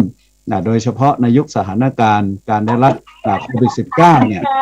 เราก็มาจัดกิจกรรมไม่ว่าจะเป็นออนไซต์หรือออนไลน์ก็จัดกิจกรรมได้แล้วก็ในรายการหนึ่งที่เราจัดมีเสียงแทรกเข้ามาฮะมีเสียงแทรกเข้ามาในช่วงโควิดเนี่ยก็ได้ถือโอกาสใช้หลักวิปัสสนากรรมฐานตามแนวสติปัฏฐาน4มาใช้ในรูปแบบของออนไลน์ใช้รายการว่าเราจัดกิจกรรมจุดเทียนบูชาภาวนารักษาใจต้านภัยโควิด -19 ผ่านช่องทางเพจ Facebook หรือ YouTube วัดพระธาตุช่องแห่พระอารามหลวงดังนั้นก็พระคุณท่านหรือครูบาอาจารย์ทุกท่านญาติโยมสามารถติดตามย้อนหลังการไลฟ์สดของเพจ Facebook วัดพระธาตุช่องแห่ได้เลยตั้งแต่วันที่28มีนาคม2563มาตลอดทั้งปีของปี63และปีนี้ก็ทุกวันพระมีการจัดรายการอยู่บ้านสร้างบุญตลอดพรรษาออนไลน์นอกพรรษาออนไลน์ก็มีการปฏิบัติธรรมทุกวันอาทิตย์ก็ถือว่ามารักษาสืบสานต่อยอดปฏิปทาแนวปฏิบัติสติปัฏฐาน4ของพระเดชพระคุณหลวงปู่พระพรหมมงคลมาตลอดเวลายิ่งวันนี้ซึ่งเป็นวันคล้ายวันชาตการของพระเดชพระคุณหลวงพ่อพระวิสุทธิวงศาจารย์อดีตเจ้าคณะหนเหนือก็ปฏิบัติธรรมถวายเป็นอาจาริยบูชาด้วยชาตการ84 ปีและเป็นที่น่าโชคดีนะครับเป็นวันจบเช่นกันวันที่7พฤศจิกายนวันนี้เป็นวันคล้ายที่ก้าวกับผมอัตมาภาพเข้าพิธีบรรพชาวันนี้ย้อนหลังไป44 ปีนะครับจึงถือว่าเป็นเหตุการณ์เสวนาวิปัสสนากับการพัฒนาที่ยั่งยืนเข้ามาในส่วนตัวของกับผมที่จะได้ฝังชิปหรือว่าเริ่มต้นหรือว่าจุดสตาร์ทหรือว่าทำอะไรเพื่อความมั่งมีมั่งคั่งและยั่งยืนดีเก่งกล้าที่จะนำวิปัสสนามาพัฒนาเพื่อความยั่งยืนต่อไปนะครับก็ถือว่าต้องขอกราบขอบพระคุณในเมตตาธรรมของพระเดชพระคุณหลวงปู่พระพรหมมงคลที่ให้โอกาสก้าวกับผมได้มาปฏิบัติและได้รับการสอบอารมณ์กรรมฐานจากพระเดชพระคุณหลวงปู่โดยตรงมีความเชื่อมั่นและมั่นใจว่าวิปัสสนาจะนำไปสู่การพัฒนาที่ยั่งยืนดีเก่งกล้าตามทางสายเอกนี่แน่นอนนะครับขอกราบขอบคุณครับสาธุครับโอ้ยหายใจไม่ทันท่านอาจารย์เจ้าคุณเลยครับเวลาน้อยครับผมใช่ครับเดี๋ยวมีรอบ2อีกครับท่านอาจารย์เจ้าคุณครับผมไปที่ท่านอาจารย์พระมหาสิทธิชัยนะครับชัยสิทธินะครับปริญญาธรรม9ประโยคด็อกเตอร์นะครับพระวิปัสสนาจารย์ประธานพระวิปัสสนาจารย์รุ่นที่9นะครับซึ่งท่านอาจารย์นี้จะเป็นถือว่าเป็นพระวิปัสสนาจารย์ที่อุดมการณ์นะครับอุดมการณ์นะครับชีวิตท่านนะครับมีแต่งานครับมีแต่งานทุกสิ่งทุกอย่างนะครับตอนนี้ก็เป็น คณะผู้บริหารของมหาวิทยาลัยมหาจุฬาลงกรณ์นะครับราชวิทยาลัยวิเขตแพร่นะครับแล้วก็เป็นรักษาการเจ้าอาวาสวัดร่องฟองนะครับซึ่งจะต้องแบกภาระนักหนามากครับซึ่งถ้าคณะครูบาอาจารย์เราได้ไปติดตามทางเฟซนะครับของท่านอาจารย์พระมหาสิทธิชัยชยสิทธินะครับเราก็จะเห็นครับซึ่งผลงานอย่างไรนะครับเดี๋ยวเราก็จะรับฟังจากปากท่านเองนะครับว่าถามเลยนะครับว่าหลังจากที่ท่านอาจารย์พระมหาสิทธิชัยชยสิทธินะครับได้ผ่านโครงการอบรมพระวิปัสสนาจารย์กรรมฐานแล้วนะครับลองเล่าประสบการณ์ให้ฟังว่าท่านอาจารย์นะครับไปประพฤติปฏิบัติอย่างไรนะครับแล้วให้กับคณะครูบาอาจารย์พระวิปัสสนาจารย์ในแล้วก็ผู้ฟังที่เข้ามาร่วมเรานะครับได้ฟังสักนิดหนึ่งครับ5 นาทีครับการนิมนต์ครับถวายความเคารพอีกรอบหนึ่งนะครับเมื่อสักครู่สายหลุดไปต้องขออภัยครูบาอาจารย์นะครับในกล่าวถวายความเคารพตั้งแต่หลวงพ่อเจ้าคณะจังหวัดเชียงใหม่พระวิปัสสนาจารย์ครูบาอาจารย์ทุกๆรูปตลอดจนถึงท่านผู้ฟังผู้ชมที่อยู่ทางระบบออนไลน์ในคลื่นต่างๆนะครับส่วนกับผมที่ได้เข้าปฏิบัติในครอสที่วัดพระธาตุศรีจอมทองซึ่งประเด็นต่างๆอาจจะมีการกล่าวถึงครูบาอาจารย์ก็ต้องขออภัยไว้ในเบื้องต้นก่อนนะครับที่ทั้งที่มีส่วนผลักดันนะครับให้เกิดการเข้าครอสโดยเฉพาะก็คือท่านอาจารย์พระครูโสพลปริยัติผู้ดำเนินรายการซึ่งท่านก็จะทวงถามอยู่ตลอดนะครับว่าไปพร้อมหรือยังซึ่งโดยปกติผมก็อยู่ในการศึกษาโดยเฉพาะนักธรรมบาลีนะครับแล้วก็งานช่างที่สืบสารจากหลวงพ่อเจ้าอาวาสที่วัดร่องฟองในงานพุทธศิลป์ต่างๆก็ได้มีโอกาสได้เข้าอบรมเป็นรุ่นที่9แล้วก็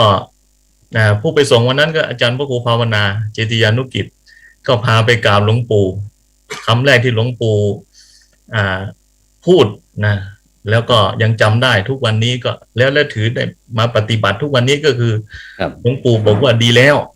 นะเป็นดีแล้วไม่เป็นใบลานเป่านะเพราะอาจารย์พระครูภาวนาบอกว่าเอาประโยค9มาฝากหลวงปู่นะมาเป็นลูกศิษย์หลวงปู่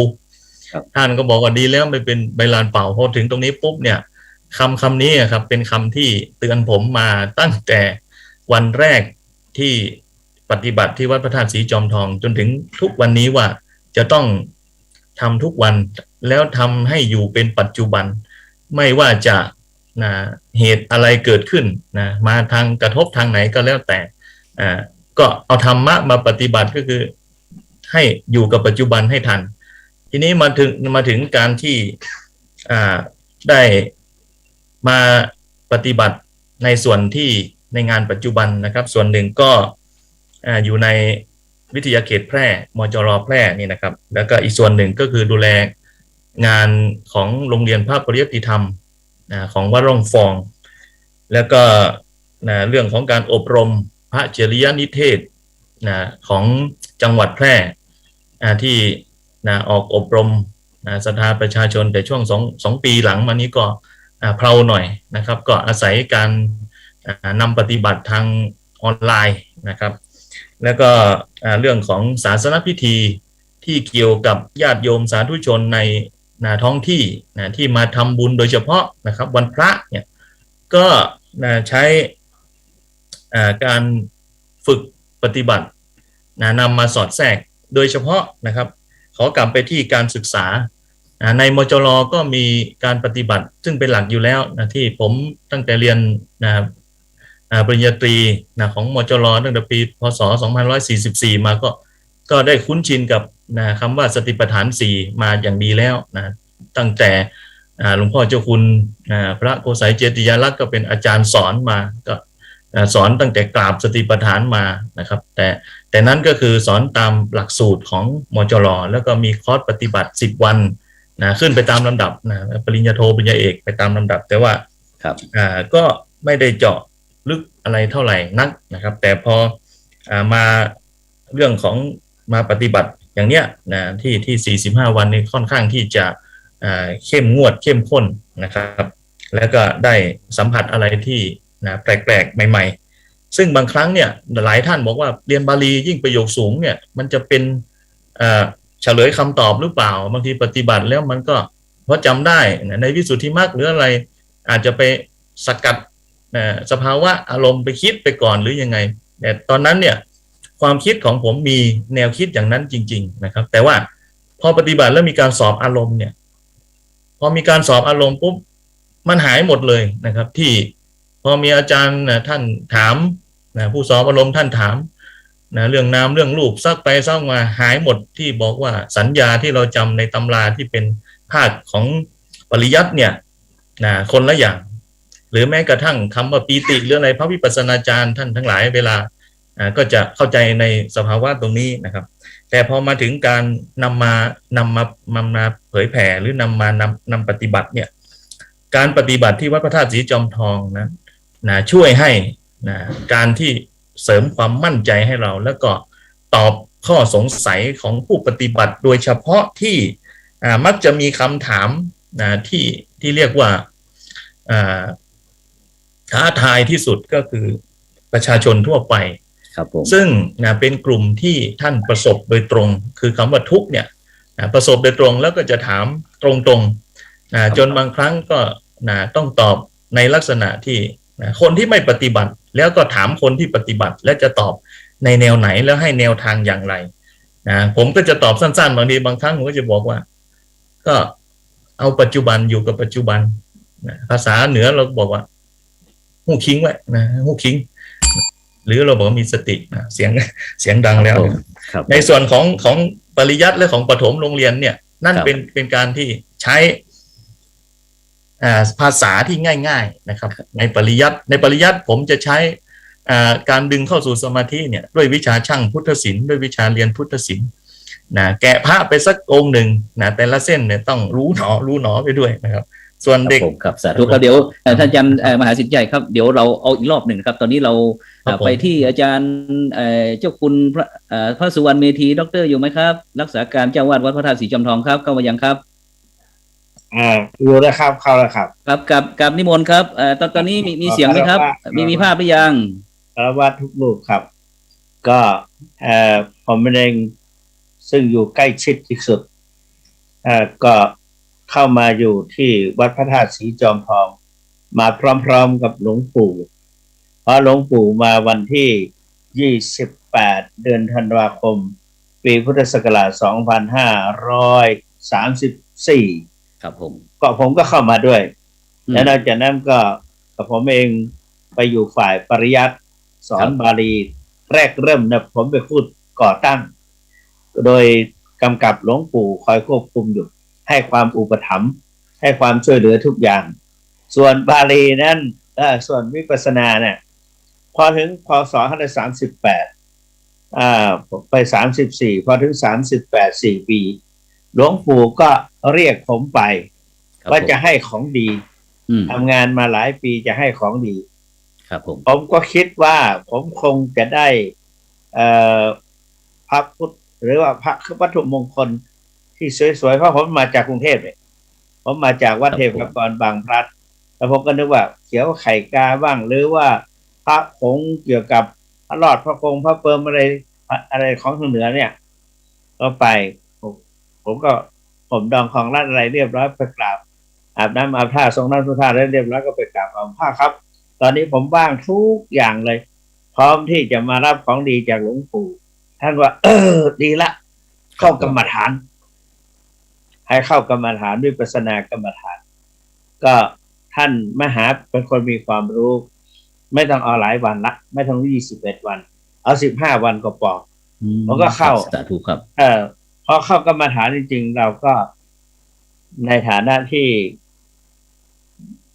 เกี่ยวกับเราไปสายปริยัติกับวิปัสสนานี่ก็จะขัดกันหน่อยตอนนั้นครับขัดยังไงครับอาจารย์เจ้าคุณครับขัดยังไงครับขัดเองเขาก็บอกว่าขอโทษนะครับพระหลวงตาทั้งหลาย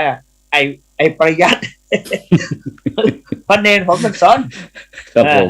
ไอ้พวกไอ้ปริยัติเนี่ยผมก็สะดุ้งอ่ะดิครับผมเขาก็เลยเอาไปปฏิบัติเราก็กลัวว่าเขาจะดูถูกดูแคลนผมก็เลยตั้งใจจริงๆครับผมแล้วก็ผมก็เจอจริงๆนะเพราะสิ่งที่ยังไม่คาดฝันเลยว่า มันอะไรเราก็ลืมตาอยู่นี่เราก็ได้ยินเสียงอะไรต่างๆรอบๆตัวเรามองก็ไม่เห็นครับเสียงคล้ายๆว่าสัตว์ตื่นเนี่ยสัตว์ตื่นเสียงวัวควายตื่นอะไรต่างๆเนี่ยแตกตื่นเนี่ยไม่ใช่ว่าตื่นลืมตาแตกตื่นก็จนวุ่นวายแล้วก็เราก็มองดูอยู่ก็ไม่เห็นอะไรนี่ก็เสียงคนด้วยอะไรด้วยลืมตาอยู่นะผมลืมตาอยู่นะแล้วกลางคืนอะไรกันเนี่ย แล้วตลอดถึงกลางวันหลวงปู่สอบอารมณ์กรรมฐานพวกก็บอกไปตามตรงหลวงปู่ว่ากวดน้ำให้เขาหรือเปล่าไม่ได้กวดให้ไปกวดน้ำซะไปกวดน้ำก็ปรากฏว่าในวันนั้นก็มันก็ระงับดับหายไปท่านก็บอกว่าเนี่ยผมก็เลยว่า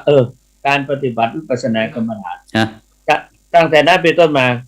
ความวุ่นวายสับสนระหว่างลูกศิษย์ลูกหาอะไรต่างๆการควบคุมดูแลก็ดีขึ้นนอกจากนั้นก็อย่างที่อาจารย์มหาอะไรกิตติชัยใช่ไหมที่สิทธิชัยครับท่านอาจารย์มหาสิทธิชัยครับผมสิทธิชัยประโยคเก้าพูดว่าปริยัติในกับปฏิบัติไม่ห่างกันมันไม่เหมือนกันอย่างปีตินั่นแหละผมว่าให้ฟังก็ได้อย่างอุทกาปิติเนี่ยว่าขนลุกตั้งหนังหัวฟองระคายผิวดังต้องด้วยปลายเข็มใจจบแล้วเหรอยังอีกนาทีครับยังครับยังอีกนาทีใจสั่นรัวน้ำตาไหลออกมาเองบางครั้งก็พอสะดุ้งแล้วก็ลืมเลยขออภัยครับผมเอาไว้รอบหน้าผมลืมไปละวันนี้ก็งานอะไรหลายอย่างแล้วพอพูดว่าวัดพระธาตุศรีจอมทองก็มีการปฏิบัติธรรมมีผู้มาปฏิบัติธรรมอยู่เรื่อยๆนะครับแล้วก็มีการสอบอารมณ์ที่สำนักห้องสอบอารมณ์ทุกห้องเนี่ยมีผู้มาประพฤติปฏิบัติอยู่เนืองๆครับครับผมแต่ส่วนตัวผมนั้นก็ไม่ค่อยได้ปฏิบัติเท่าไหร่แล้วก็ไม่ได้สอบอารมณ์เท่าไหร่แต่ว่าผมเนี่ยคอยช่วยอบรมพระที่เข้าทำวัดเช้าวัดเย็นตอนเช้าผมก็หลวงปู่ทำอย่างไรผมก็ทำอย่างนั้นเอาวิปัสสนาเลือกเอาหัวข้อทำวิปัสสนาแนวสติปัฏฐาน4มาพูดให้กับพระฟังทุกเช้าเลยครับผมสาธุหมดเวลาพอดีเลยครับพระเดชพระคุณครับหลวงพ่อดร.หมดเวลาพอดีนะครับฉะนั้นก็ทั้ง3รูปนะครับได้รูปละ5 นาทีเท่ากันนะครับฉะนั้นตอนนี้เวลา20:30น.นะครับซึ่งตอนนี้เราก็จะให้กับผู้ที่เข้าร่วมนะครับได้สอบถามนะครับสอบถามแลกเปลี่ยนนะครับนานาความคิดต่างๆนะครับซึ่งท่านอาจารย์พระครูภาวนาเจติยานุกิจเข้ามายังครับผมจากวัดพระธาตุจอมแหครับเข้ามายังอย่างนะครับถ้าเข้ามาช่วยส่งสัญญาณมาด้วยนะครับเข้ามาแล้วครับอาจารย์ครับเข้ามาแล้วนะครับเดี๋ยวอีกสักครู่นะครับเดี๋ยวท่านอาจารย์ก็จะเป็นผู้ที่ดำเนินการต่อที่เข้ากับผมนี่นะครับตอนนี้ขยายเวลาไปนิดหนึ่งนะครับจะนิมนต์นะครับคณะครูบาอาจารย์ที่พระมหาเถระนะครับที่อยากจะถามนะครับทั้ง3 รูป 4 รูปนะครับรวมทั้งท่านอาจารย์เจ้าคุณภาวนาธรรมาภิรัตน์อยู่ยังครับอาจารย์เจ้าคุณภาวนาครับอยู่ไหมครับอยู่ครับอยู่ครับดูหน้าจออยู่ในหน้าจออยู่ครับผมเดี๋ยวนิมนต์นะครับตอนนี้นะครับจะนิมนต์นะครับทั้ง4 รูปนะครับก็คือทั้งรักษาการเจ้าอาวาสนะครับก็ศิษย์เอกนะครับท่านอาจารย์เจ้าคุณภาวนาธรรมาภิรัตน์นะครับแล้วก็ท่านอาจารย์เจ้าคุณโกไสเจติยาลักษณ์นะครับประธานวิปัสสนาจารย์รุ่นที่10นะครับจากวัดพระธาตุจอมแหท่านอาจารย์พระมหาสิทธิชัยจยสิทธิด็อกเตอร์ปริญญาธรรม9 ประโยคนะครับจากวัดล่องฟองนะครับซึ่งถือว่าเป็นผู้ที่ได้ผ่านการอบรมไปแล้วนะครับได้มีการที่ไปต่อยอดอะไรเยอะแยะไปหมดครับฉะนั้นคณะครูบาอาจารย์นะครับที่กำลังอยู่ในช่องซูมเรานะตอนนี้เราก็จะเริ่มเปิดสัก 3-4 คำถามนะครับแล้วก็จะถามเฉพาะตรงนี้นะครับถามเฉพาะทั้ง4 รูปนี้นะครับว่าจะถ้ามีความคิดเห็นอย่างไรก็สอบถามได้นะครับฉะนั้นท่านอาจารย์พระครูโสพลปริยัติสุธีรองศาสตราจารย์ด็อกเตอร์นะครับจากหลวงพ่อรองเจ้าคณะจังหวัดพะเยาอยู่ไหมครับผมรองเจ้าคณะจังหวัดพะเยาอยู่ไหมครับครับอยู่ครับผมอยู่อยู่ตรงไหนเอ่ยครับผมแป๊บหนึ่งครับเดี๋ยวนิมนต์ท่านอาจารย์ช่วยถามอยากจะถามอะไรครับทั้ง4 รูปทั้งท่านอาจารย์เจ้าคุณโกไสเจติยาลักษณ์นะครับท่านอาจารย์ หลวงพ่อเจ้าคุณพระสุวรรณเมธีด็อกเตอร์นะครับรักษาการเจ้าอาวาสนะครับท่านอาจารย์เจ้าคุณภาวนาธรรมาภิรัตน์นะครับอยากจะถามอะไรนิมนต์เลยครับ1คำถามครับผมเอาไว้คำถามที่2แล้วกันเดี๋ยวคำถามที่2นะครับครับผมครับอย่างนั้นก็โอเคครับผมมีรูปไหนที่จะสอบถามครับนิมนต์ยกมือได้เลยครับผมรูปไหนที่อยากจะสอบถามเรื่องโดยเฉพาะอย่างหลวงพ่อเจ้ารักษาการเจ้าอาวาสนะครับหลวงพ่อดร.นะครับจะสอบถามว่าเมื่อรักษาการเจ้าอาวาสที่หลวงปู่ได้มรณภาพไปแล้วจะสืบทอดกรรมฐานอะไรบ้างไหมผมถามเลยก็ได้เอาครับท่านอาจารย์เจ้าคุณนะครับพระสุวรรณเมธีด็อกเตอร์นะครับรักษาการเจ้าอาวาสนะครับมีนโยบายอย่างไรครับหลังจากที่พระเดชคุณหลวงปู่ได้มรณภาพไปนะครับเกี่ยวกับเรื่องวิปัสสนากรรมฐานนี้มีเปิดไมค์ด้วยครับผมเปิดไมค์ด้วยครับแป๊บโอเคครับวิปัสสนาเนี่ยเราจะมีการแม้แต่กองการวิปัสสนาท่านเจ้าคุณศรีฝากมาเมื่อกี้นี้ครับผมว่าเราก็จะมีการประพฤติปฏิบัติโดยเฉพาะวิปัสสนาธุระเนี่ยเราจะเน้นแล้วก็มีการประพฤติปฏิบัติ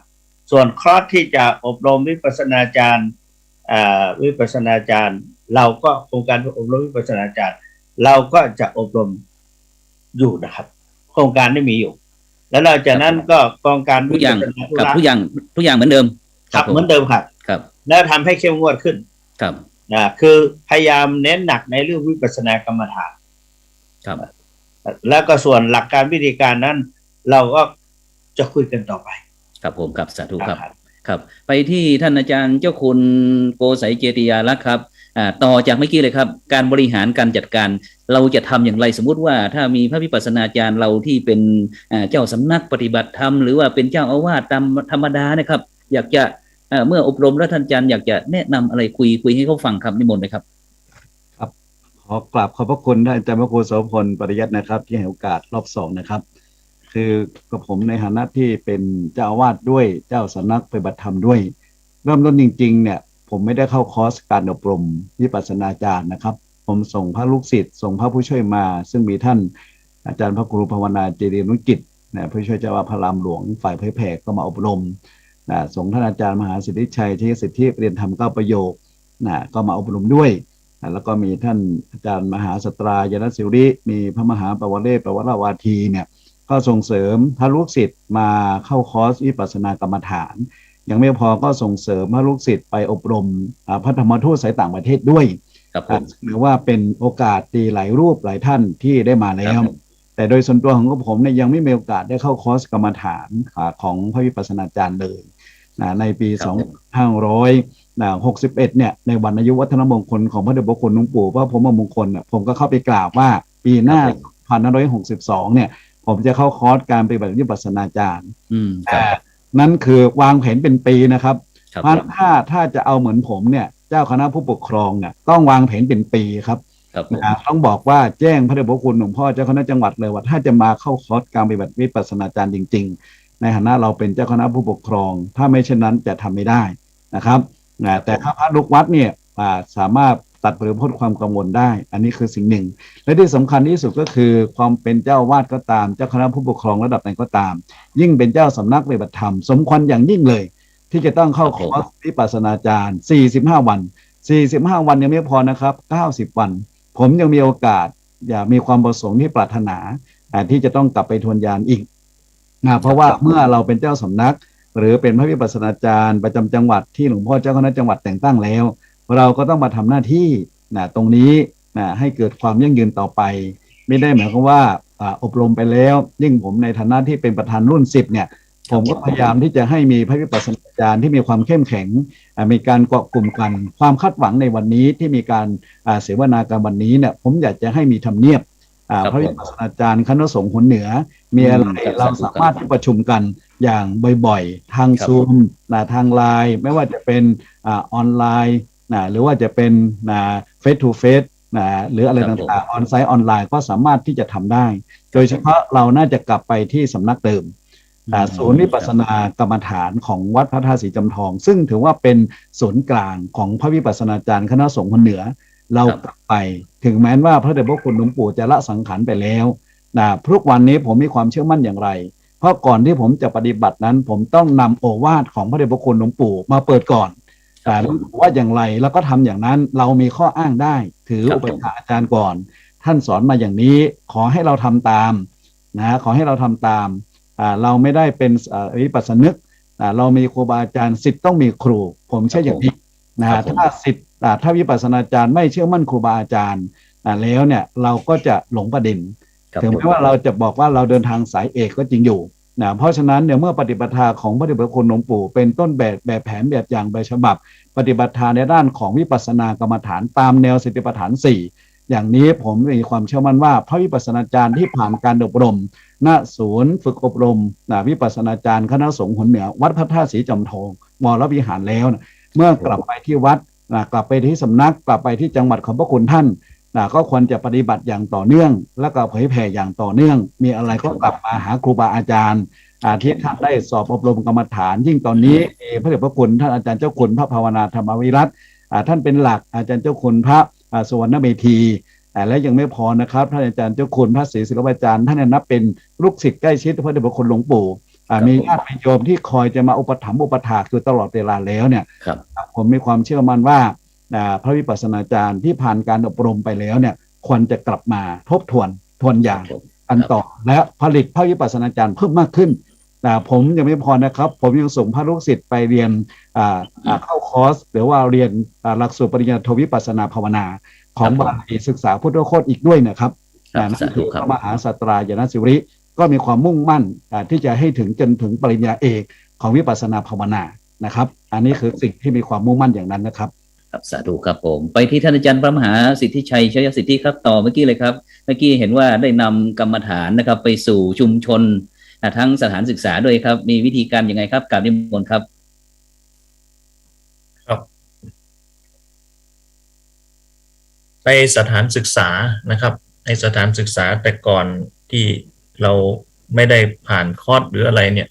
ที่เป็นปัญหาก็คือรูปแบบที่เป็นแนวทางการปูพื้นฐานที่จะให้เข้าใจตรงกันโดยเฉพาะในโรงเรียนนะครับโรงเรียนเนี่ยก็มีเวลาหรือมีชั่วโมงที่เราจะได้ถ่ายทอดตรงนี้ก็นำการกราบสติปัฏฐานนำการเดินจงกรมในระยะแรกๆแล้วก็การนั่งซึ่งใช้เวลาไม่มากแต่ถ้าทำครบทั้ง3เนี่ยก็จะพอดีกับความพร้อมของเด็กนักเรียนที่ได้ปฏิบัติที่ได้พาปฏิบัติที่ผ่านมานะครับแต่ครูบาอาจารย์ท่านอื่นอาจจะมีวิธีการที่แปลกจากนี้ไปแต่ว่าผมเห็นว่าแบบอย่างแนวทางที่ได้ปฏิบัติมาจากคอร์สอบรมที่วัดพระธาตุศรีจอมทองเนี่ยถึงแม้ว่าจะเป็นรูปแบบแต่ว่าเป็นแนวทางที่ทำให้เกิดความเรียบร้อยเพราะบางคนต้องดูที่จริตด้วยไม่จะส่งผลไปถึงประชาชนแล้วก็คนปฏิบัติทั่วไปเนี่ยจะดูที่ความพร้อมบางท่านเนี่ยบางคอร์สเนี่ยต้องบอกเลยว่าขอพระอาจารย์ได้เปล่งเสียงด้วยจะได้ปฏิบัติตามได้ถูกเหมือนกับว่าเสียงเราจะต้องไปกล่อมจิตเขาทำเหมือนด้วยหลวงพ่อเจ้าคุณพระโกษัยท่านไลฟ์สดแต่ละครั้งเนี่ยท่านจะเปล่งเสียงด้วยแสดงว่าต้องมีผู้ปฏิบัติขออย่างนี้นะผมก็พอมีผู้ปฏิบัติขออย่างนี้ก็ต้องออกเสียงด้วยแต่บางครั้งเนี่ยออกเสียงก็ใช้พลังอีก2 เท่านะใช้พลังมากกว่าปกติจากที่เราเดิน10 นาทีก็เท่ากับ20นั่นแหละเพราะว่าใช้พลังเสียงไปด้วยนะครับทีนี้ในข้อคิดนะครับที่นำมาใช้กับผู้ปฏิบัติเนี่ยเป็นคำพูดหรือคติสั้นๆบอกว่าเหล็กร้อนเนี่ยอย่าให้เย็นเหมือนกับการที่เราปฏิบัติทุกวันถึงแม้ว่าจะไม่กำหนดไม่ได้มากเท่าไหร่แต่ว่าขอให้มีอยู่ทุกวันทุกนึกให้ได้ว่าอยู่กับปัจจุบันอย่างน้อยที่สุดนั่งอยู่ก็ยังรู้ลมหายใจของตนเองเข้าออกบางคนลองสังเกตดูว่าหายใจไวอย่างเงี้ยประสบอารมณ์ที่ไม่ถูกหูถูกตาอะไรก็ฟุดฟัดออกมาเลยในใจเนี่ยน่าจะถ้ากำหนดทันเนี่ยจะทิ้งตรงนี้ไป นะครับในส่วนที่บอกว่าเหล็กร้อนนะต้องรักษาก็คือการปฏิบัติที่มันมีสภาวะหรือว่านะที่จะควบคุมตัวเราได้ อันนี้ก็เป็นประโยชน์อย่างยิ่งนะครับแล้วก็ทำให้เห็นว่าปริยัติทำให้เรารู้ธรรมปฏิบัติทำให้มีนะครับมีธรรมแล้วก็ปฏิเวทนี่เข้าถึงธรรมแต่ว่าไม่ได้ปรารถนาถึงขั้นอย่างนั้น แต่ว่าขอให้มีการปฏิบัติอยู่ทุกวันอยู่เป็นประจำนะครับแล้วก็จะไปเชื่อมโยงถึงประชาชนทั่วไปในศาสนพิธีทั้งหลายเมืองแพร่ทำมานะครับโดยที่เป็นต้นแบบก็คือวัดพระธาตุช่อแฮหลวงพ่อเจ้าคุณหรืออาจารย์พระครูภาวนาก่อนที่จะรับพรหรือรับพรเสร็จแล้วแต่ว่าช่วงเวลานั้นจะเอื้ออย่างไรท่านก็จะพาปฏิบัตินาทีสักนาทีหรือเป็นวินาทีอันนี้นะครับก็ผมก็นำมาใช้อยู่นะที่ล่องฟองก่อนจะให้พรบอกว่าทานศีลภาวนาให้ครบนะมันจะโยงไปถึงการแต่งกายของโยมด้วยนะครับขอเวลาอีกสัก30 วินะครับครับผมใหม่ๆเนี่ยโยมบางคนบอกว่าอยากจะให้นุ่งขาวห่มขาวไปวัดบางคนก็บอกว่านุ่งขาวห่มขาวก็ซาลาเปานะไปแซวกันอย่างนั้นว่าเป็นซาลาเปาแต่ว่าการปฏิบัติเนี่ยผมก็บอกว่าการแต่งกายเนี่ยมันแสดงถึงความสะอาดถ้าเราสามารถทำได้ก็ทำถ้าไม่ทำก็ไม่เป็นไรเพราะการปฏิบัติอยู่ที่การดูจิตดูลมนะดูปัจจุบันแต่ว่าพอทำไปนะครับอานิสงส์หรืออะไรเกิดขึ้นเนี่ยเขาก็ปรับเองส่วนที่อยากจะให้เกิดความพร้อมเพรียงดีงามเพราะอะไรเพราะการเดินจงกรมทำให้เกิดการความพร้อมที่เราเปล่งวาจาไปด้วยการกราบสติปัฏฐานเปล่งวาจาไปด้วยเกิดความพร้อมทีนี้การแต่งกายของญาติโยมเนี่ยไม่เหมือนกันเขาก็ปรับเองเพื่อให้เกิดความพร้อมนะครับเดี๋ยวนี้ถึงวันพระปุ๊บขาวเต็มศาลาเลยนะมี2 สีนะสีขาวกับสีเหลืองนะครับที่มาทำบุญโดยประจำก็ขอถวายไว้เท่านี้ครับครับผมสาธุครับไปที่ก่อนที่เดี๋ยวผมจะมอบถวายให้ท่านอาจารย์เจ้าพระครูภาวนาเจติยานุกิจนะครับในดำเนินการผมจะไปที่ท่านอาจารย์เจ้าคุณภาวนาธรรมาภิรัตน์เดี๋ยวอาจารย์ครับในการนิมนต์ครับผมท่านอาจารย์พระครูโสพลพยัคฆ์สุธีรองศาสตราจารย์ดร.นะครับรองเจ้าคณะจังหวัดพะเยานะครับผู้อำนวยการวิทยาลัยสงฆ์พะเยาครับการนิมนต์ครับท่านอาจารย์ครับผมครับผมกราบนมัสการครูบาอาจารย์พระเถรานุเถระทุกรูปครับครับสาธุครับได้ยินได้ฟังมาตั้งแต่ช่วงต้นนะเนาะครับผมทีนี้เนี่ยกับผมในนามของคณะกรรมการหมู่บ้านรักษาศีล 5 หนเหนือซึ่งปีนี้เนี่ยหลวงพ่อพระเทพรัตนนายกก็มีนโยบายบอกว่าเราน่าจะมีเกณฑ์ของการวัดใช่ไหมครับเรื่องของศีล 5 หนเหนือในแต่ละจังหวัด16 จังหวัดภาคเหนือเนี่ยน่าจะมีเกณฑ์เรื่องของสำนักปฏิบัติวิปัสสนากรรมฐานด้วยครับผมแต่ทีนี้การมีแต่สำนักปฏิบัติวิปัสสนากรรมฐานอย่างเดียวเนี่ยมันอาจจะไม่เป็นตัวชี้วัดที่ชัดเจนครับผมเพราะนั้นก็ฝากถาม2 ท่านนะก็คือหลวงพ่อท่านเจ้าคุณภาวนาภิรัตน์กับหลวงพ่อแสวงของเราเนี่ยนะเจ้าคุณส่วนเมธีดร.ครับผมครับผมว่าเราควรจะมีเกณฑ์ใดที่จะให้เป็นส่วนหนึ่งของการตรวจเยี่ยมโครงการหมู่บ้านรักษาศีล 5ในเป็นเอกลักษณ์ของหนเหนือนะครับอันนี้คือคำถาม1ครับผมครับส่วนคำถาม2ท่านอาจารย์สิทธิชัยกับท่านเจ้าคุณรองแพทย์นะครับว่าตอนนี้สถานการณ์โควิดมันเข้ามาในสังคมไทยละเราจะปฏิบัติวิปัสสนากรรมฐานรูปแบบเดิมมันอาจจะไม่ตอบโจทย์เพราะว่ามันจะต้องรักษาระยะห่างกันด้วยเพราะฉะนั้นเราจะมีวิธีการใดที่มันสอดคล้องกับการปฏิบัติวิปัสสนากรรมฐานแบบ New Normal เนี่ยนะให้มันเกิดผลแล้วก็เป็นที่น่าดึงดูดและน่าสนใจให้กับประชาชนและก็ผู้สนใจทั่วไปครับนี่คือ2 คำถามแล้วก็คำถามละ2 ท่านครับผมครับผมครับกราบนิมนต์พระเดชคุณท่านอาจารย์เจ้าคุณภาวนาธรรมาภิรัตน์ครับกราบนิมนต์ครับจะประยุกต์ยังไงครับเกณฑ์ประเมินนะครับวิปัสสนากรรมฐานที่ประยุกต์ใช้ในหมู่บ้านรักษาศีล 5ครับมีเกณฑ์มาตรฐานอย่างไรครับกราบนิมนต์ครับครับขอบคุณครับที่ได้ตั้งคำถาม เรื่องของตอบคำถามที่2ก่อนเนาะเพราะว่ายังดำเนินกิจกรรมการปฏิบัติอยู่ที่วัดจนถึงทุกวันนี้คือตั้งแต่โควิดเกิดขึ้นนี่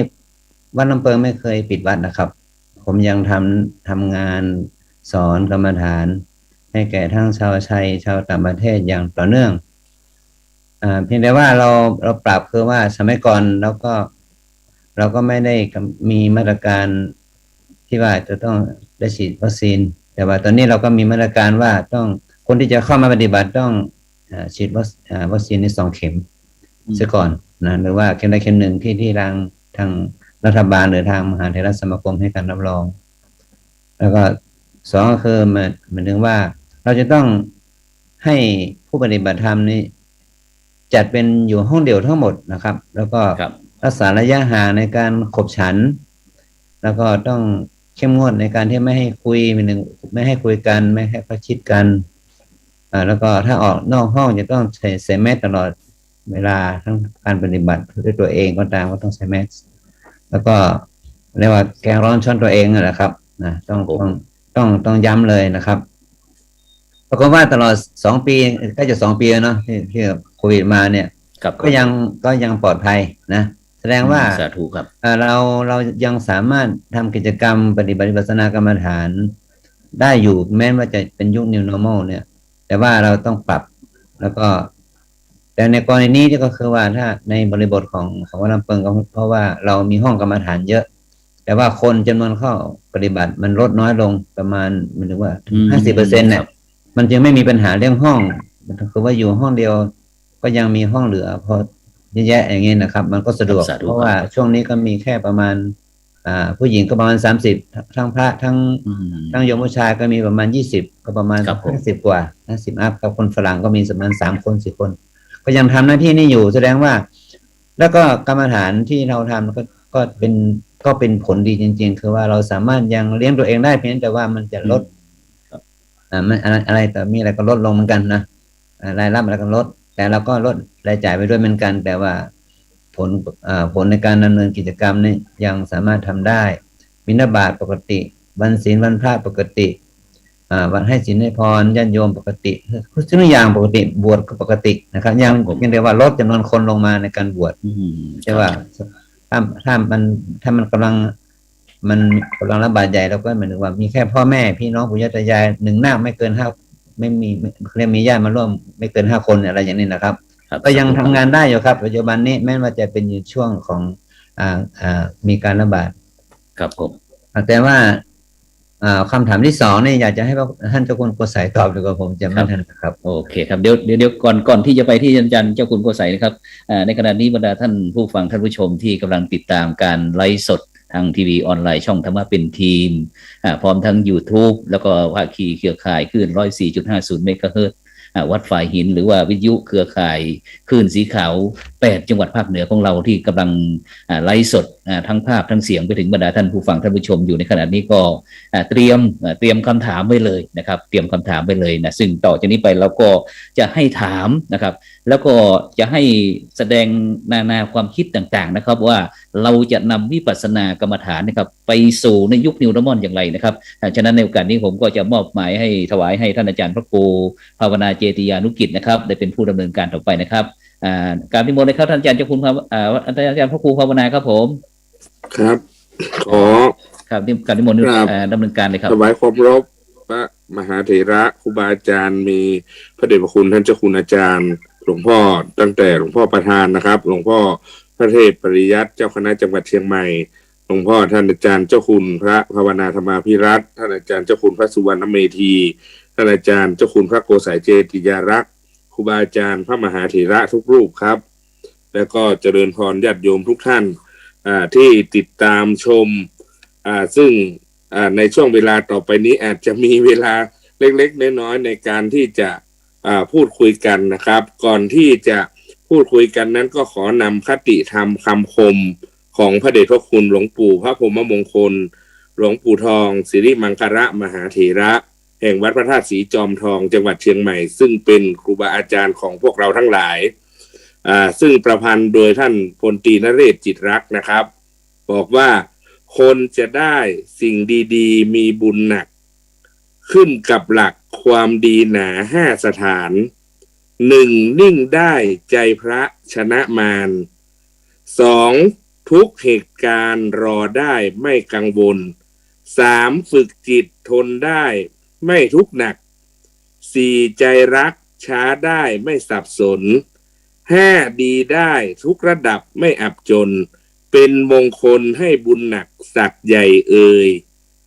ครับถวายหลวงปู่คือที่พวกเราทั้งหลายท่องจำใจว่านิ่งได้รอได้ทนได้ช้าได้ดีได้อันนี้เป็นหัวใจสำคัญครับของพระวิปัสสนาจารย์ทั้งหลายที่จะนำการปฏิบัติของหลวงปู่นะครับมาปฏิบัติใช้ให้เป็นประโยชน์นะครับครูบาอาจารย์พระวิปัสสนาจารย์ท่านไหนมีนานาทัศนะอย่างไรนะครับก็ยกมือฉายไฟได้นะครับบอกได้หรือท่านไหนจะมีความคิดเห็นอย่างไรว่าการวิปัสสนาของเรานะโดยเฉพาะคณะสงฆ์หนเหนือซึ่งโดยพระเดชพระคุณหลวงปู่นะครับซึ่งตอนนี้ท่านอาจารย์เจ้าคุณพระโกษัยเจติยารักษ์ประธานรุ่น10ได้โชว์หนังสือสำคัญนะครับซึ่งเป็นคำสอนของหลวงปู่นะครับวิปัสสนา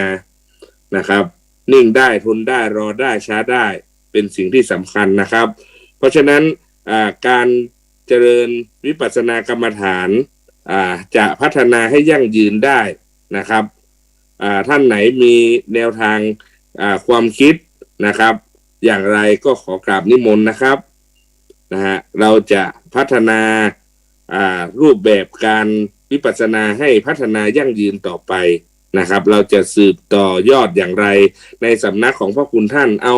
ทางเหนือสุดครับจังหวัดเชียงรายมีไหมครับขอเสียงหน่อยครับจังหวัดเชียงรายเลขาเจ้าคณะจังหวัดเชียงรายรูปใหม่ครับ เข้ามามีไหมครับนิมนต์ครับเชียงรายรายงานตัวหน่อยครับ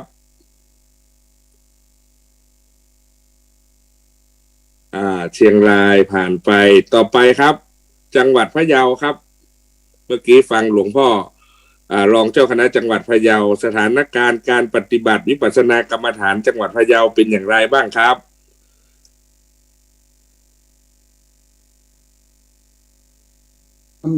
สำหรับพะเยาเนี่ยก็มีสำนักปฏิบัติธรรม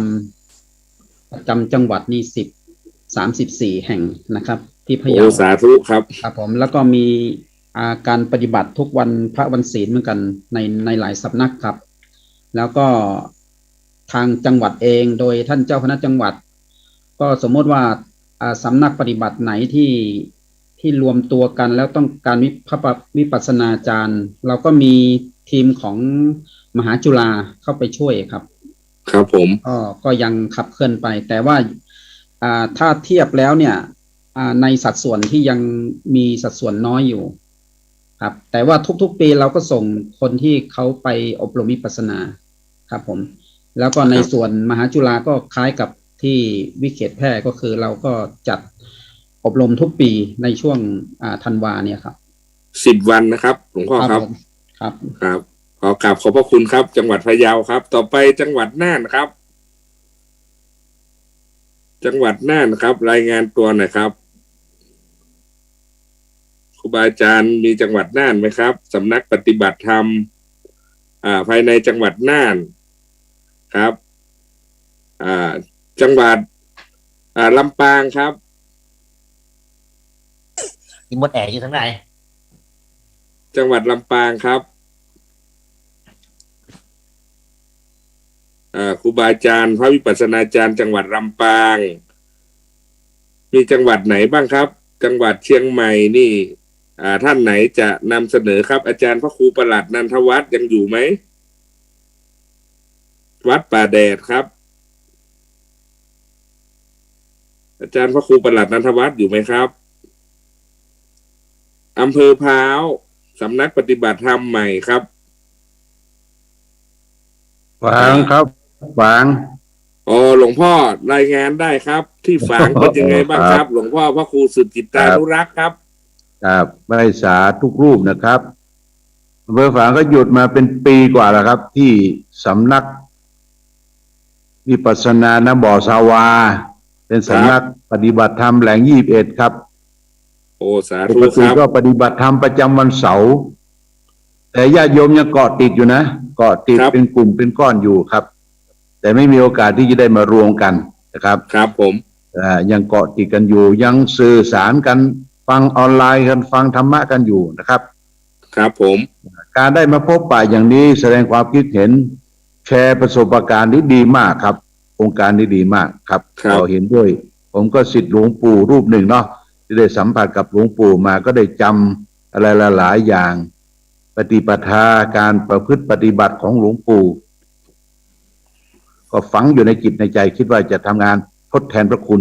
ข้าวบาทที่อาศัยหลวงปู่นะครับหลวงปู่ท่านห่วงมากรุ่นผมเป็นรุ่น59ครับ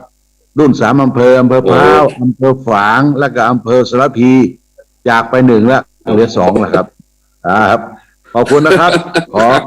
ขอส่งเสริมนะครับส่งเสริมส่งเสริมครับขอบพระคุณหลวงพ่อครับครับ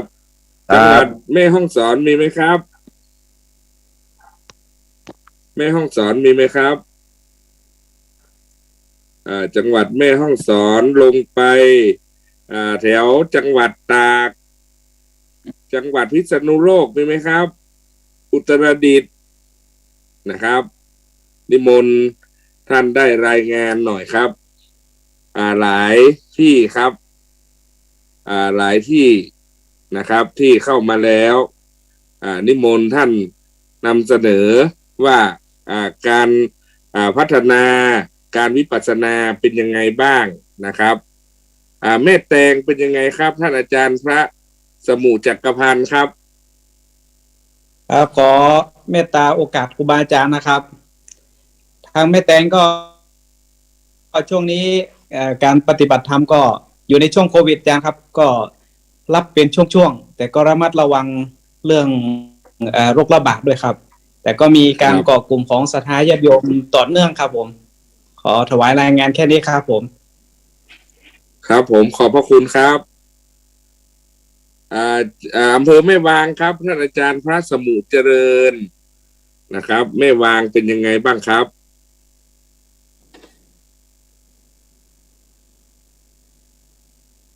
ท่านอาจารย์พระมหาทองสุขครับอาจารย์พระมหาทองสุขเป็นยังไงบ้างครับได้ยินเสียงผมไหมเนี่ยครับท่านอาจารย์พระสมุชยุทธครับครับนมัสการครับพระอาจารย์ครับผมจากไหนครับจังหวัดฉะเชิงเทราครับโอ้สาธุครับ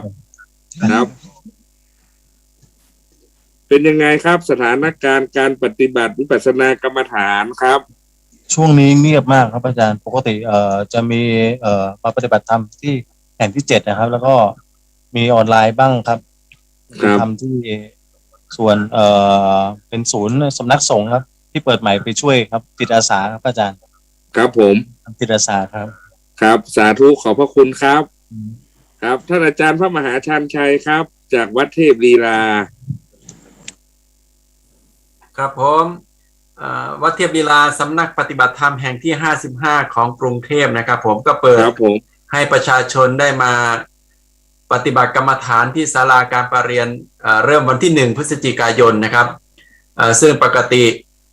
ช่วงก่อนโควิดก็จะมีโยมมาประจำทุกวันประมาณ40-50นะครับแล้วก็วันพระวันเสาร์อาทิตย์ก็100-200นะครับแต่ว่าช่วง2 ปีที่ผ่านมาเนี่ยก็เพิ่งเปิดวันที่1 พฤศจิกที่ผ่านมานะครับก็มีอยู่ประมาณสัก10 กว่าคนนะครับผมญาติโยมก็สนใจดีอยู่ที่เคยเป็นแฟนคลับเรื่องของการมาฝึกฝนครับผมครับผมต้องขอกราบขอบพระคุณครับที่ได้สืบสานต่อยอดงานของพระเดชพระคุณหลวงปู่ครับมีท่านไหนบ้างครับทางไหนทางเสนอมาได้นะครับว่าการพัฒนาท่านอาจารย์พระมหาประภาสครับนิมนต์ครับ เปิดเสียงด้วยครับอาจารย์มหาประภาสครับก็ทำมาตลอดอยู่ครับผมแต่ว่าช่วงนี้ก็เงียบๆอยู่ครับแต่ก็มีญาติโยมมาอยู่ครับผมก็ทำกันเรื่อยๆครับผมครับผมขออนุโมทนาครับครับผมท่านอาจารย์พระอุดมชัยจากจังหวัดลำปางเป็นยังไงบ้างครับ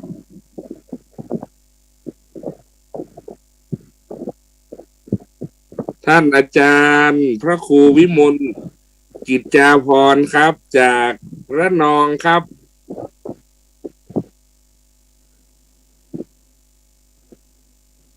เปิดเสียงด้วยครับอาจารย์ครับ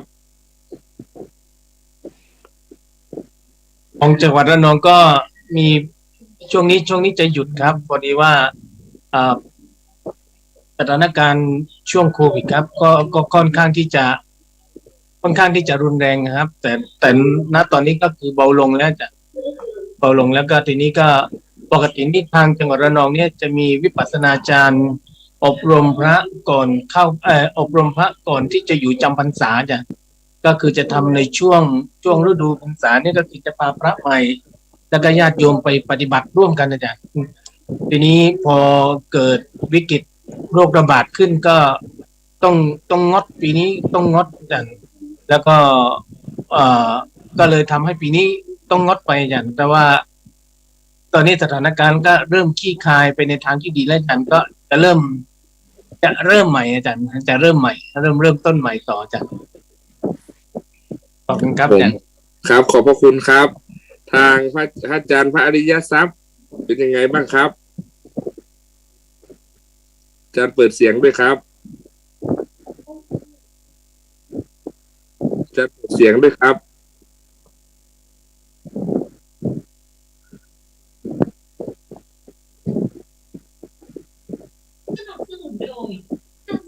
ได้ยินไหมครับอาจารย์ครับครับผมครับผมก็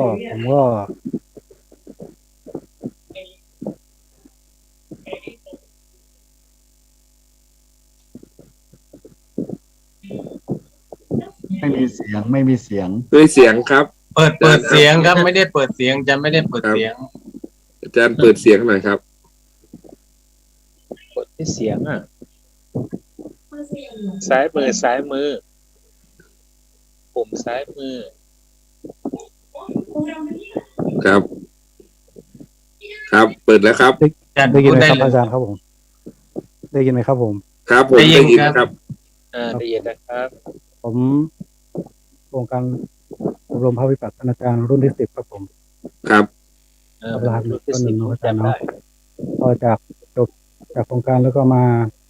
จำอยู่ที่ท่าล้อหมู่19ไปรออำเภอจังหวัดเชียงใหม่ครับผมครับ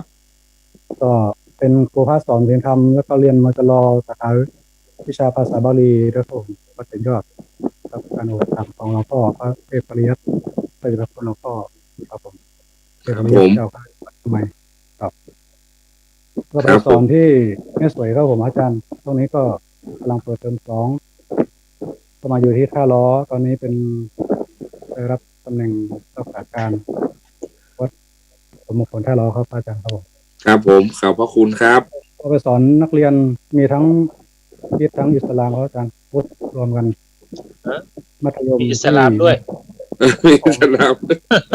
อิสลามก็มาเรียนด้วยเหรอครับผมพอดีทางโรงเรียนเขามีต้องการให้มีการปฏิบัติธรรมครับผมทางผอ.พอดีข้าราชการก็ได้นำแนวความรู้จากการอบรมจากวัดพระธาตุศรีธรรมวรวิหารครับผมครับขอบพระคุณครับพระเดชพระคุณหลวงพ่อพระครูวิราชกาญจนธรรมครับทางด้านของผมหยุดการปฏิบัติธรรมไปเป็นปีเลยคราวนี้ปกติแล้วจะจัดปฏิบัติธรรมประมาณปีละอย่างน้อย6ครั้งบางปีก็ถึง11-12 ครั้งแต่ว่าพอเจอโควิดเข้าก็ทำให้ทางราชการเพ่งเล็งครับเพราะว่าทางวัดผมคนมาค่อนข้างจะมากครับก็เลยกลายเป็นว่าปีนี้เพิ่งจะเริ่มมาได้3รุ่นปีแล้วก็เดือนนี้วันที่18จะมีอีกรุ่นหนึ่งครับ โอ้ครับ บอกว่ากิจกรรมลดน้อยไปเยอะครับ สงสารโยมเหมือนกันเพราะว่าไม่มีที่พึ่งเลย ครับ ครับผม วิปัสสนานี้พึ่งได้ตลอดครับหลวงพ่อครับ ครับผม แต่คราวนี้ว่าถ้าหากว่ามีผู้นำโยมจะรู้สึกว่าเหมือนก็มีกำลังใจมากกว่าครับ ครับผม ครับขอบคุณมากครับผม ครับกราบขอบพระคุณครับ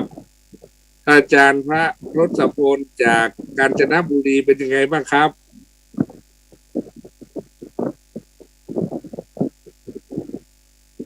ท่านอาจารย์พระทศพลสุภัทโทครับจากกาญจนบุรีครับผมถวายความเคารพครับ ได้ยินครับได้ยิน ครับการปฏิบัติเป็นครับ ก็ตอนนี้ที่วัดเป็นสำนักปฏิบัติธรรมประจำจังหวัดกาญจนบุรีแห่งที่7ก็เราไม่รับคนภายนอกมาเป็นปีแล้วเหมือนกันก็คือจะเป็นเฉพาะพระชีที่อยู่ข้างในครับ ก็80%ตอนนี้ก็ เพราะว่าแบบของหลวงพ่อพระครูวิราชกาญจนธรรมนะเพราะว่าทางการก็เพ่งเล็งอยู่เหมือนกันครับจะอยู่ในเคสที่ว่าต้องเฝ้าระวังเป็นพิเศษในอำเภอหนองนี่มีวัดหนองขอนเทพนมวัดเดียวที่เป็นสำนักปฏิบัติธรรมประจำจังหวัดครับผม ส่วนภายในก็ยังปฏิบัติปกติครับครับผมขอบพระคุณครับครับมีครูบาอาจารย์ท่านไหน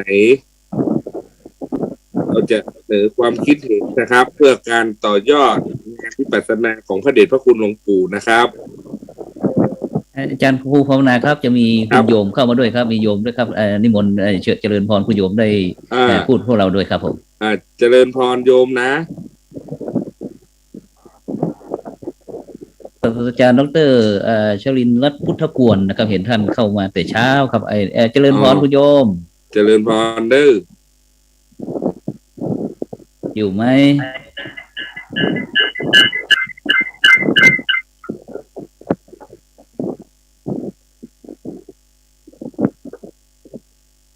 โยมท่านไหนจะมีความคิดเห็น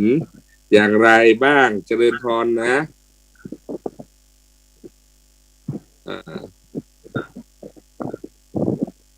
ในนี้มีโยมสุบิน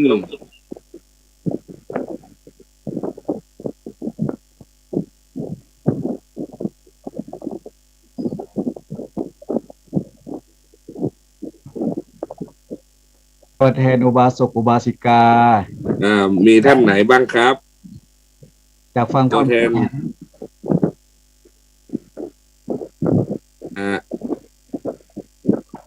ตอนนี้จะถามไปที่อาจารย์พระครูสังฆลักษณ์อำนาจนะครับ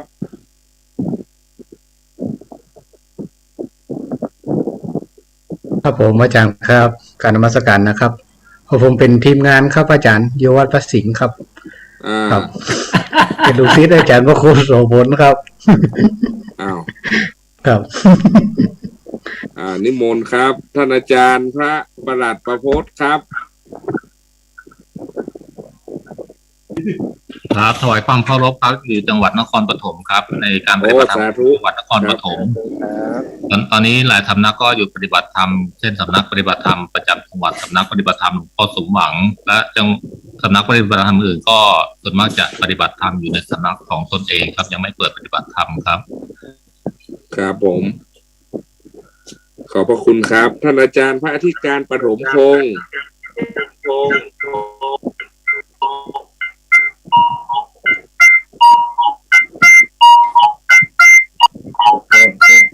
มีเสียงอะไรด้วยท่านอาจารย์พระครูสุนทรธรรมนิเทศครับ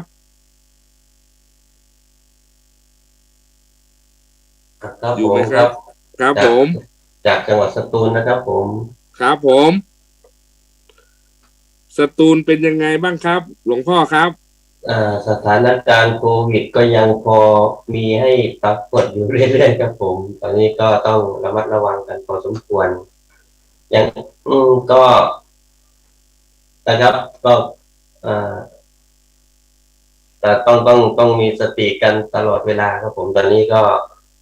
ไปอ่านกฐินที่ไหนก็ต้องระมัดระวังหน่อยหนึ่งครับเองก็กันให้ญาติโยมครับผม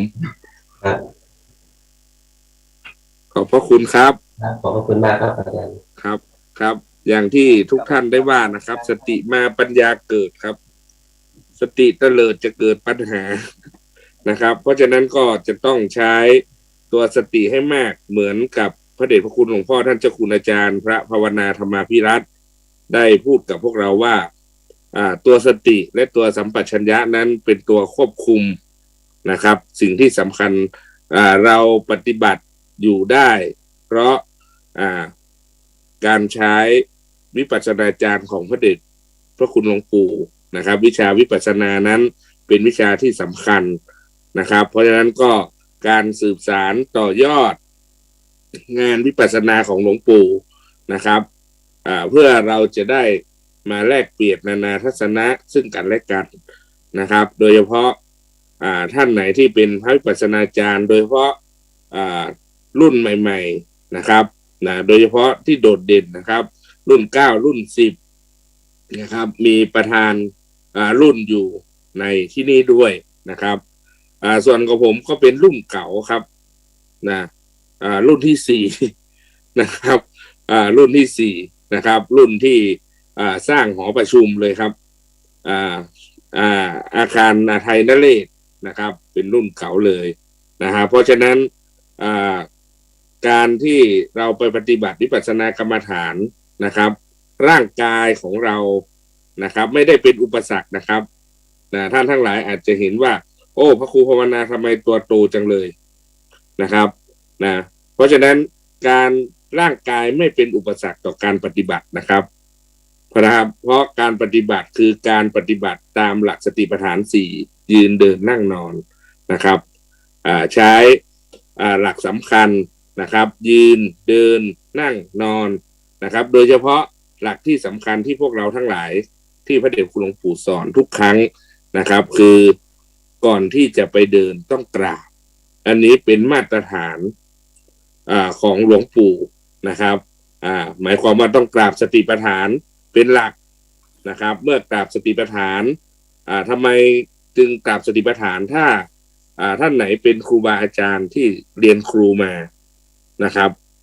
ในมหาวิทยาลัยนี้คณะครุศาสตร์นี่เขาสอนแน่นอนเลยว่าการนำเข้าสู่บทเรียนนะครับการนำเข้าสู่บทเรียนนะครับนำเข้าสู่บทเรียนหมายความว่าการต้อนจิตนะครับพระเดชคุณหลวงปู่จึงให้กราบสติปัฏฐานนะครับกราบแล้วจึงไปเดินนะครับเดินแล้วจึงไปนั่งนะครับให้เวลามันบาลานซ์กันนะครับอันนี้ท่านไหนปฏิบัติตามหลวงปู่ได้ผลสำเร็จแน่นอนนะครับเพราะฉะนั้นก็ในแนวทางของการปฏิบัติวิปัสสนากรรมฐานนั้นจะยั่งยืนสืบต่ออายุพระพุทธศาสนานะครับก็อยู่ที่พวกเราพระวิปัสสนาจารย์ที่ได้ผ่านการอบรมจากวัดพระธาตุศรีจอมทองนะครับเป็นศิษย์ของหลวงปู่เป็นศิษย์ของพระเดชคุณท่านเจ้าคุณอาจารย์พระภาวนาธรรมาภิรัตน์นะครับซึ่งให้พระกรรมฐานนะครับสั่งสอนทุกสิ่งทุกอย่างที่เราได้ปฏิบัติมาโดยเฉพาะสิ่งที่ได้นะครับไม่อยู่ที่ใบนะครับครูบาอาจารย์นะครับไม่ได้อยู่ที่ใบประกาศว่าเป็นพระวิปัสสนาจารย์ท่านมีบัตรมีใบอย่างนั้นอย่างนี้นะครับแต่สิ่งที่สำคัญได้กับตัวเองนะครับใครไม่ปฏิบัติไม่รู้นะครับคุยกันไม่รู้เรื่องครับคุยกันไม่รู้เรื่องคนไหนที่ปฏิบัติผีย่อมเห็นผีนะครับรู้กันเองนะครับ อันนี้พูดภาษาง่ายๆนะครับพูดภาษาง่ายคือเข้าใจง่ายก็คือว่าการที่เราปฏิบัติแล้วคนที่ปฏิบัติมาแล้วจึงสนทนากันได้นะครับเพราะฉะนั้นพระเดชคุณหลวงปู่จึงย้ำเสมอว่าคู่มือที่พระเดชคุณหลวงปู่ยื่นให้เรา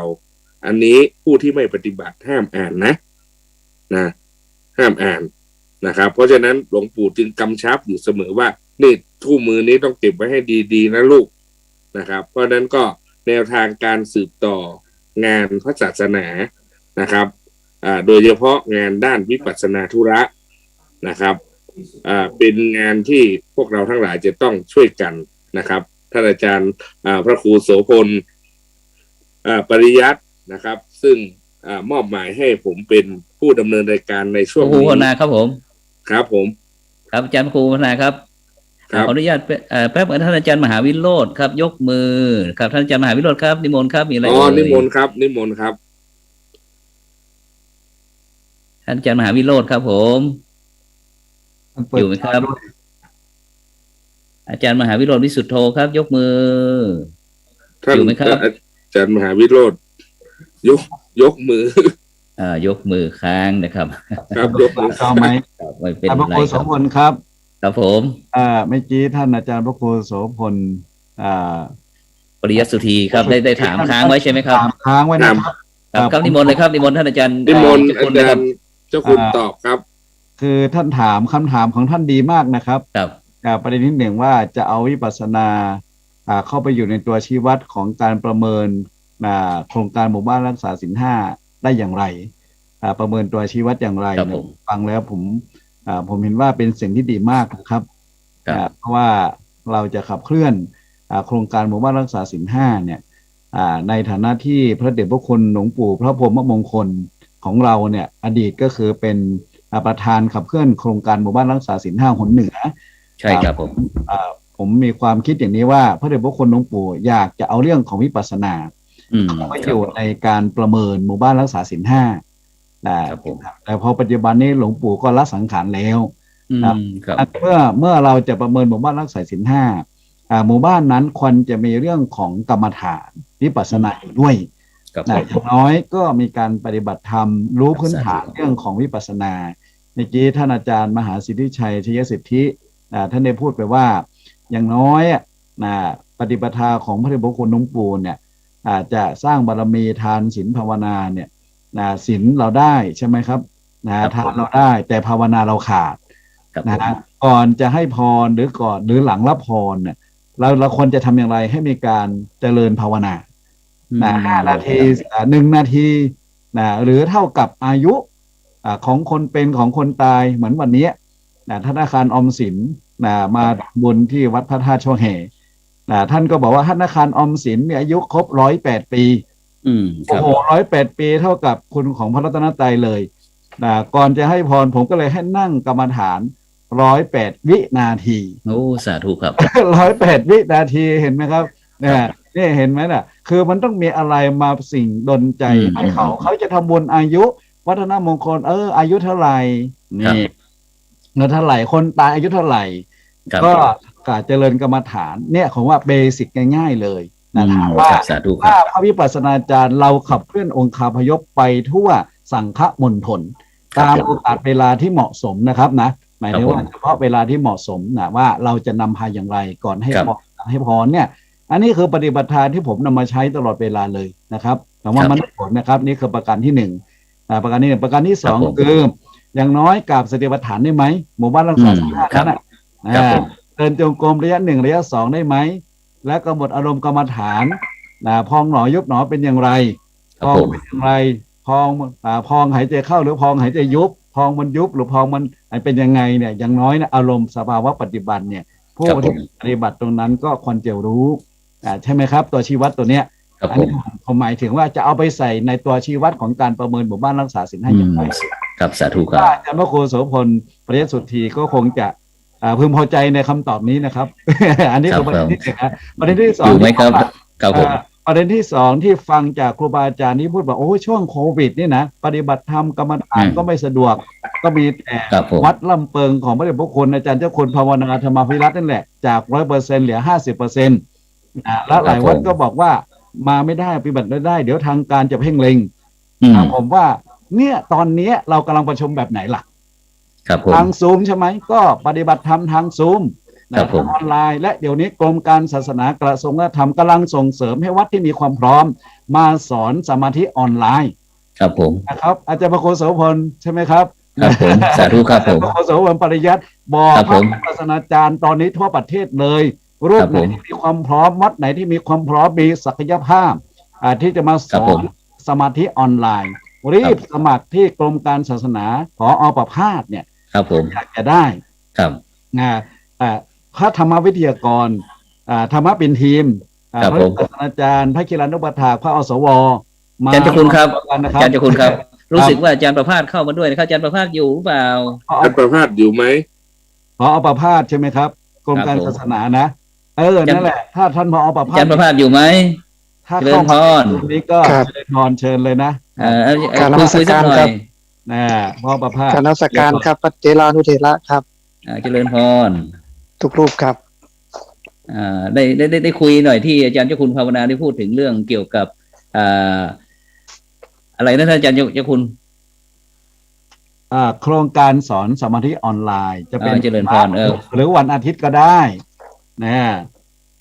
ครับกราบขอบพระคุณครับพระเดชพระคุณหลวงพ่อพระโกษัยเจติยาลักษณ์นะครับเพิ่งเข้ามานะครับก็ขอเปิดกล้องนิดหนึ่งอาจารย์ประภาสเปิดกล้องนิดหนึ่งเดี๋ยวขอปิดกล้องครับพอดีอยู่ในช่วงตอนนี้ไม่สะดวกครับโอเคครับผมก็พอเสียงก็พอครับผมก็เกิดมาจากแนวความคิดของพระเดชพระคุณหลวงพ่อพระโกษัยเจติยาลักษณ์นะครับท่าน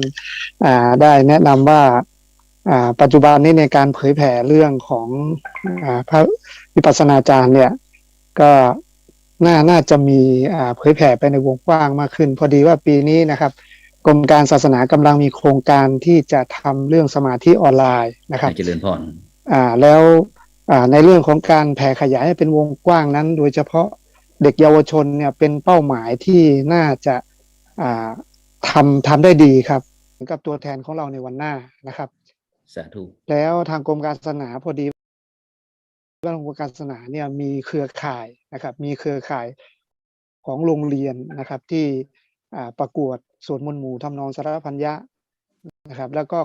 โรงเรียนเหล่านี้เป็นฝ่ายบังคับฮะคือยังไงเขาก็จะต้องเข้าร่วมอยู่แล้ว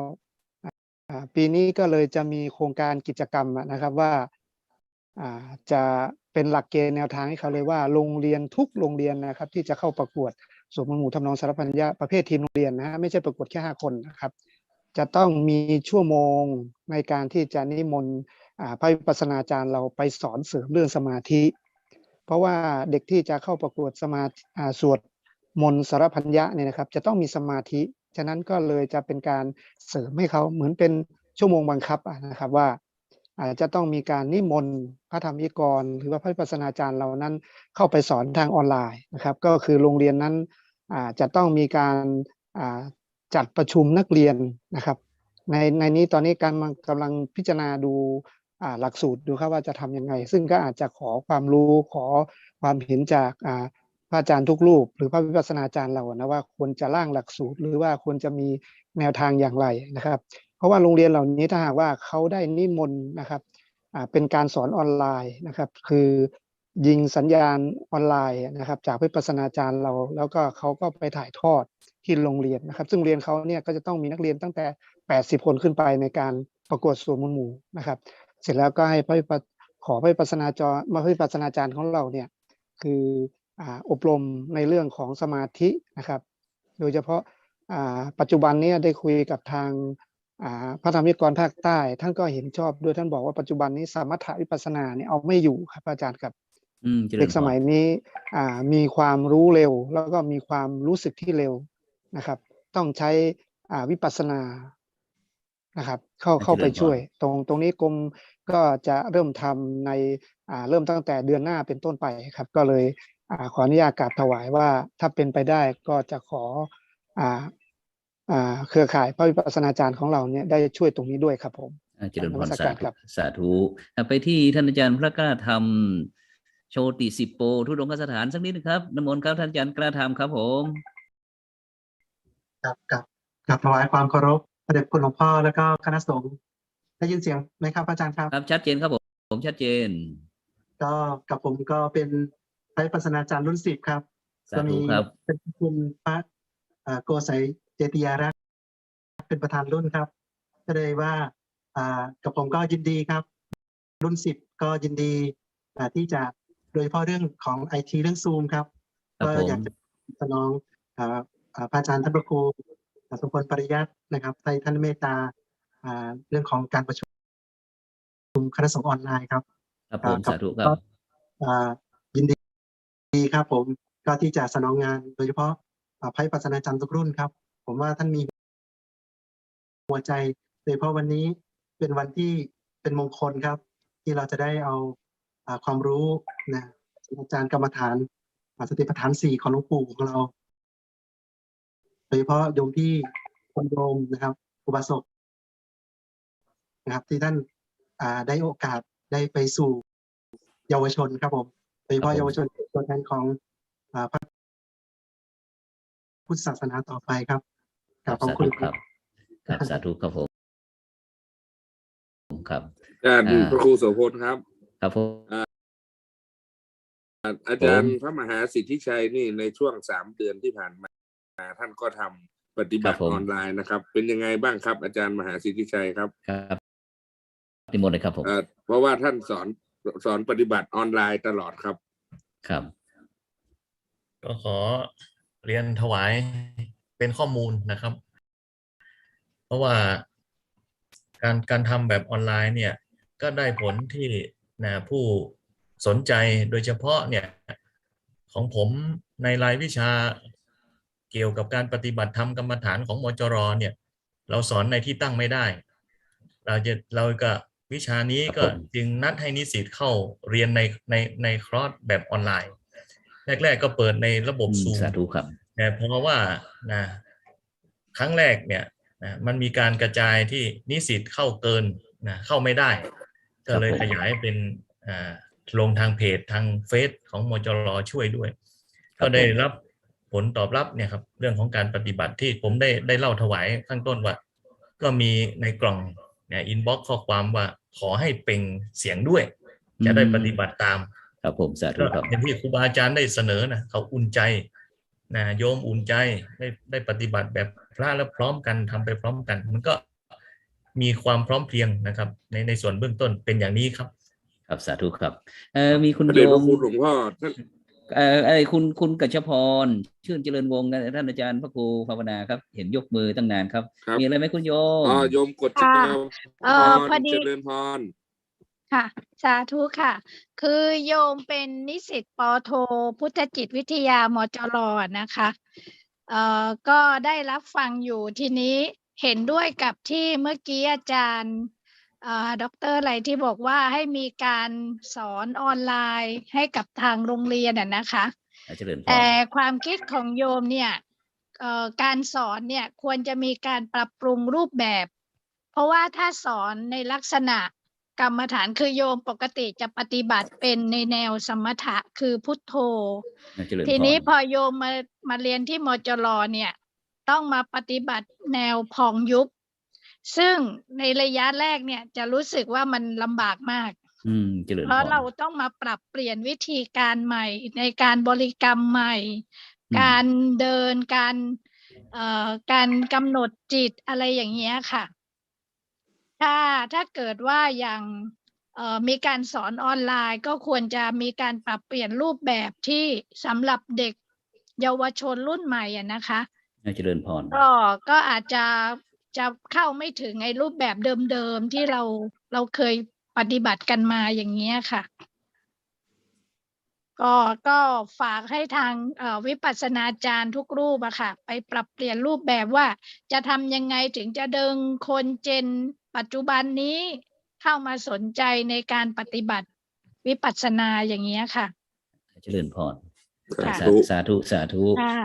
ไปต้องไปที่องค์ธรรมไปที่พระเดชคุณท่านอาจารย์เจ้าคุณภาวนาธรรมาภิรัตน์ครับผมการนิมนต์ท่านอาจารย์เจ้าคุณภาวนาครับผมช่วยตอบโยมหน่อยครับผมบุญรักษาการปกติมันเรียกว่าการเจริญสติเนี่ยมันเหมาะกับคนในยุคปัจจุบันเพราะว่าที่วัดเนี่ยจะเป็นมีดารานักธุรกิจหรือนักถ่ายแบบนักแฟชั่นมันมีหมดนะที่มาปฏิบัติธรรมที่วัดนะครับผมก็มันคือว่าการเจริญสติมันเหมาะใช่ว่าถ้ากรณีของการสอนเยาวชนที่เราสอนกันแต่ก่อนที่มันมีแบบว่ามีเยาวชนจากโรงเรียนหรือกลุ่มโรงเรียนมาปฏิบัติตั้งแต่อันดับประถมต้นประถมปลายมัธยมต้นมัธยมปลายเนี่ยซึ่งจากการประเมินของครูที่ประเมินมาจากโรงเรียนต่างๆที่เอาเด็กมาปฏิบัติต่อเนื่องกันอย่างน้อย3 ปีขึ้นไปเนี่ย ครับผม เด็กมันจะดีขึ้นหมด มันหมดดีทั้งเส้นน่ะคือเรียกว่าบอกให้หยุดมันหยุดได้ขอให้ทำมันทำได้คือเพราะว่าอาศัยการที่ว่าเขาได้ฝึกการเจริญสติคือมันเด็กปัจจุบันถ้าเราให้เน้นสมาธิอย่างเดียวมันก็ไม่ได้เพราะว่าเราต้องเน้นการเจริญสติ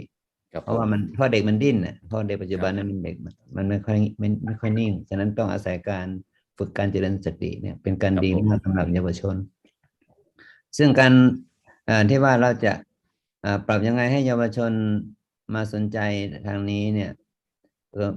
โดยเฉพาะถ้าเป็นเด็กเล็กๆจากประถมมัธยมต้นเนี่ยเด็กเขาไม่มาสนใจด้วยตัวเขาเองหรอกนอกจากว่าครูบาอาจารย์หรือผู้บริหารการศึกษา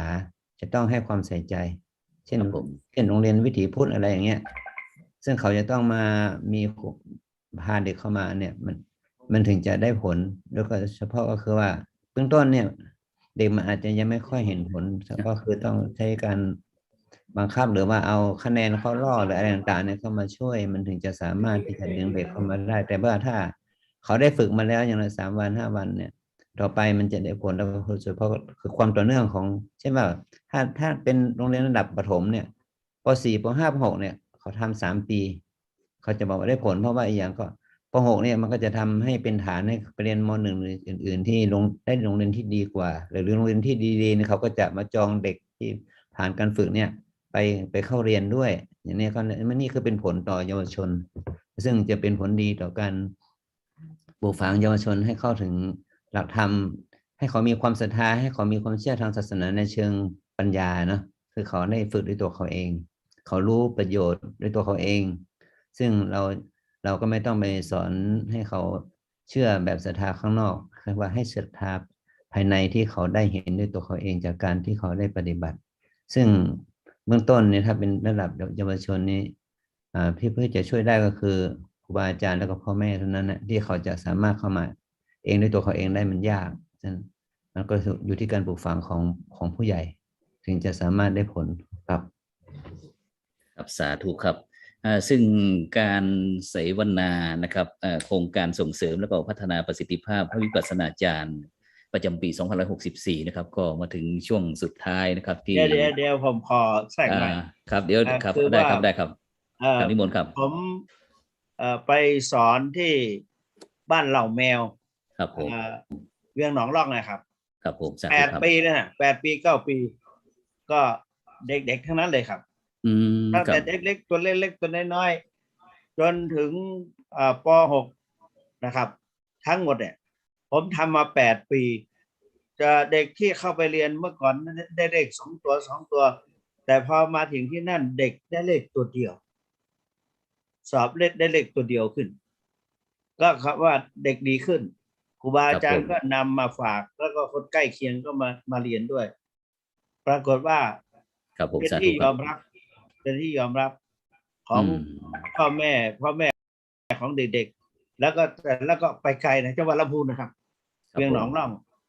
ผมไปเปิดได้8 ปีเลย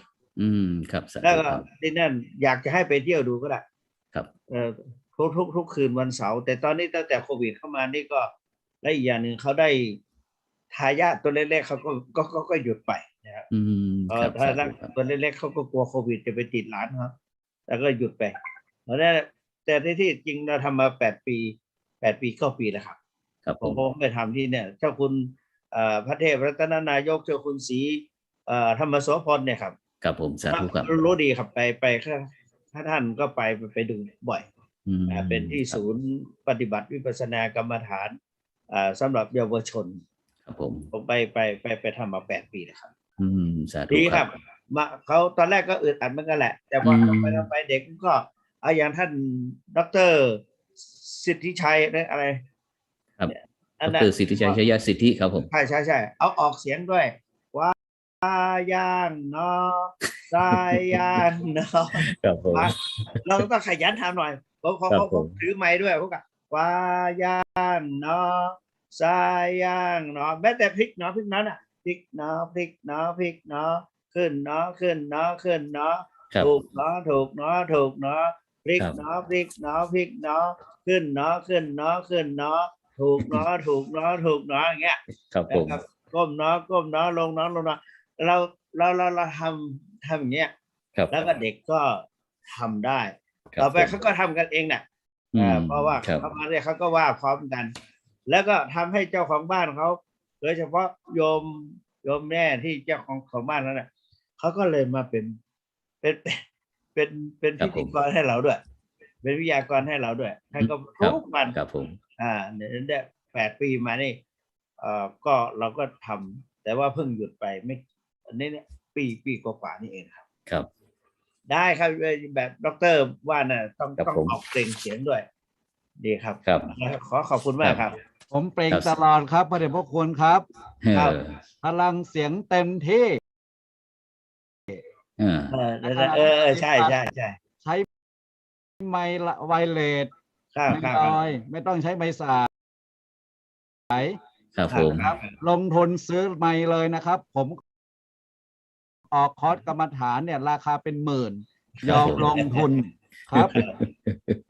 ครับไปดูงานได้ครับที่วัดพระธาตุชอแฮนะครับดูย้อนหลังได้นะครับเพจของผมนะครับไปดูย้อนหลังได้เลยว่าผมสอนกรรมฐานออนไลน์ช่วง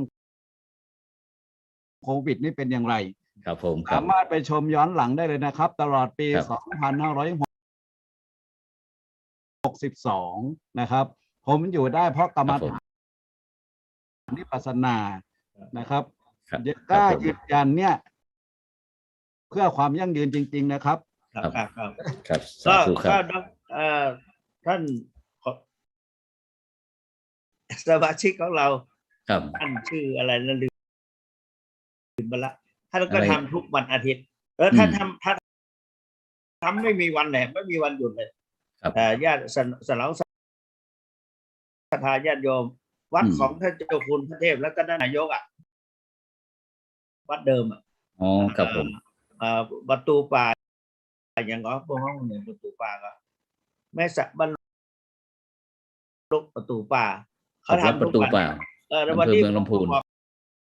เขาแต่ว่าพอดีเขาไปส่งอาจารย์ไปที่โรงพยาบาลอยากจะให้ท่านได้เขาทำทุกวันนะครับทุกวันแล้วมีคนไปปฏิบัติธรรมทุกวันก็อันนี้ก็ผมก็พูดให้ฟังพูดก็โทรไปบอกแกบอกว่าให้เข้ารายการแต่ตอนนี้แกอยู่ที่โรงพยาบาลไปส่งอาจารย์ก็อันนี้ท่านดร.มหาสิทธิชัยได้ทำมาเนี่ยผมก็ได้ทำมาแล้วก็เคยทำมาตั้งแต่สมัยผมอยู่กรุงเทพนะครับย่างดอกซ้ายย่างดอกเลยกันผมมีรูปนะครับตั้งแต่ผมเป็นพระมหาแสวงอยู่ที่วัดเทพกรบางวัดแล้วก็เด็กนักเรียนทั้งนั้นขวาย่างหนอซ้ายย่างหนอทั้งนั้นนะครับเพราะผมไปจากสายวัดพระบาทจากท่าลำพูนครับผมครับสาธุครับผมครับขออนุญาตครับขอฝากเสริมคาถาครับนิมนต์ครับนิ่งได้ทนได้รอได้ชาได้ดีได้ครับได้ดีไหม yes or no ทุกคนก็ต้อง yes thank you very much ครับเด็กชอบครับคาถานี่นะครับนิ่งได้ทนได้รอได้ชาได้ดีได้ดีนะครับเอาไปใช้ได้เลยนะครับทั้งเด็กผู้ใหญ่ได้เลยนะครับครับสาธุครับยิ่งเด็กๆอนุบาลนี่นะท่องไว้เลยว่าได้เลยนะครับนิ่งได้ทนได้รอได้ชาได้แล้วก็ก็ต้องได้ดีทุกคนอยากได้ดีไหมครับทุกคนก็อยากได้ดีหมดเลยระดับอนุบาลครับผมใหญ่ก็ได้นะครับครับโอเคนะครับตอนนี้ก็ต้องขอบคุณนะครับอนุโมทนากับทุกท่านนะครับซึ่งหลังจากนี้ไปเราก็จะเป็นการหลังจากที่พระเดชพระคุณหลวงพ่อนะครับได้กล่าวอนุโมทนากับผู้เข้าร่วม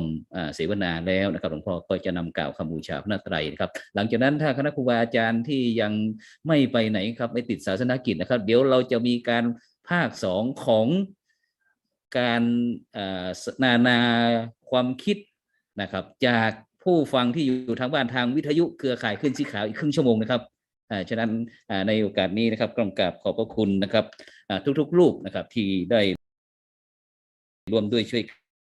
กันนะครับทำให้การเสวนาวิปัส ปัสสนากรรมฐานวิปัสสนาจารย์หนเหนือของเรานะครับได้เกิดขึ้นนะครับแล้วก็ซึ่งทุกรูปครับก็ยืนยันตรงความเดียวกันว่าเราจะมีการต่อนะครับเป็นโครงการอะไรต่างๆนั้นเดี๋ยวทีมงานนะครับจะประเมินนะครับจากการเสวนาในครั้งนี้นะครับแล้วก็จะนำมาเรียนให้คณะวิปัสสนาจารย์ทุกรูปนะครับว่าเราจะมีโครงการอะไรบ้างนะครับอย่างที่ท่านอาจารย์เจ้าคุณโกไสบอกว่าปฏิบัติวิปัสสนากรรมฐานวันอาทิตย์อะไรต่างๆนี่เป็นต้นนะครับแล้วก็จะมีโครงการที่ทางวัดพระธาตุสีจอมทองอย่างจะมีการปีหนึ่งนะครับปีหนึ่งเราไปนัดทวนยานกัน10 วันอย่างนี้นะครับซึ่งอาจารย์เจ้าคุณศรีศิลปาจารย์ก็เสนอมานะครับซึ่งวันนี้เนื่องจากที่วัดพระธาตุสีจอมทองของเรานะครับรับกฐินพระราชทานครับก็เลยจะถวายหน้าที่ให้อาจารย์เจ้าคุณพระสุวรรณเมธีดร.นะครับมาเป็นตัวแทนนะครับฉะนั้นในโอกาสนี้นะครับในเวลาเป็นมงคลนะครับพระเดชพระคุณหลวงพ่อครับประธานครับพระเดชพระคุณหลวงพ่อพระเทพปริยัตินะครับเจ้าคณะจังหวัดเชียงใหม่นะครับพระเดชพระคุณหลวงพ่ออยู่ครับครับตอนนี้การเสวนานะครับการเสวนาได้จบลงแล้วครับหลวงพ่อครับฉะนั้นก็ในโอกาสนี้นะครับก็จะขอกราบนิมนต์ครับพระเดชพระคุณหลวงพ่อนะครับได้กล่าวอนุโมทนาครับกับบรรดาท่านพระวิปัสสนาจารย์ทุกรูปนะครับที่ได้เข้ามาร่วมนะครับในการเสวนาในครั้งนี้นะครับฉะนั้นก็ขอกราบอาราธนาณโอกาสวันนี้ขอกราบนิมนต์ครับครับก็ขอเรียนตรงๆกับครูบาอาจารย์ทุกท่านครับได้ฟังข้อคิดเห็นและก็ปฏิปทาที่ได้รับการอบรมวิปัสสนาจากหลวงปู่มาแล้วเนี่ยต่างก็มุ่งมั่นที่จะปฏิบัติและก็สอนศรัทธาญาติโยมลูกศิษย์ลูกหาทั้งนี้ทั้งนั้นก็เพื่อต่อยอดถ้าก็เป็นการสืบต่ออายุพุทธศาสนาเป็นไปตามปฏิปทาที่หลวงปู่ท่านได้ฝากให้ลูกศิษย์ลูกหาไว้ขอให้ช่วยกันนะเพื่อที่จะให้พระพุทธศาสนานี่มีอายุมั่นขวัญยืนอายุยืนนี่ไม่อายุยืนยาวนานนะสืบต่อไปในอนาคตข้างหน้าจากรุ่นสู่รุ่นจากรุ่นสู่รุ่นในลักษณะนี้ครับก็ขอขอบคุณอาจารย์ทุกท่านนะครับที่ได้มีความตั้งใจและมีความเสียสละเพื่อพระศาสนาไว้ในโอกาสนี้ครับก็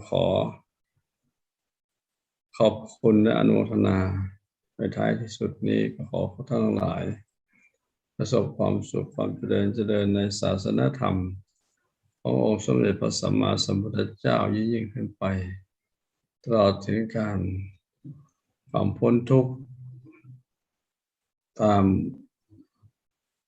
ปฏิปทาและก็ตามพระยุคลบาทองค์สมเด็จพระสัมมาสัมพุทธเจ้าของเราครับตลอดกิจการด้วยเทินครับขอสาธุขอบพระคุณนิมนต์พระเดชคุณหลวงพ่อได้นำกล่าวคำบูชาพระนตรัยครับผมเป็นประชุมเนาะครับผมว่าพร้อมกันนะครับอะระหังสัมมาสัมพุทโธภะคะวาพุทธังภะคะวันตังอะภิวาเทมิสวากขาโตภะคะวะตาธัมโมธัมมังนัมมัสสามิสุปฏิปันโนภะคะวะโตสาวกสังโฆสังฆังนะมามิครับครับในนามของคณะกรรมการโครงการเสวนาส่งเสริมและก็พัฒนาประสิทธิภาพพระวิปัสสนาจารย์ประจำปี2564นะครับกราบขอบพระคุณนะครับพระเดชพระคุณหลวงพ่อพระเทพปริยัตินะครับเจ้าคณะจังหวัดเชียงใหม่พร้อมทั้ง ท่านอาจารย์เจ้าคุณพระสุวรรณเมธีด็อกเตอร์นะครับรักษาการเจ้าอาวาสนะครับวัดพระธาตุศรีจอมทองเจ้าคณะอำเภอจอมทองนะครับท่านอาจารย์เจ้าคุณภาวนาธรรมาภิรัตน์นะครับพระอาจารย์วิปัสสนาอาจารย์คนเหนือของเราท่านอาจารย์เจ้าคุณโกไสเจติยาลักษณ์ด็อกเตอร์นะครับรองเจ้าคณะจังหวัดแพร่นะครับประธาน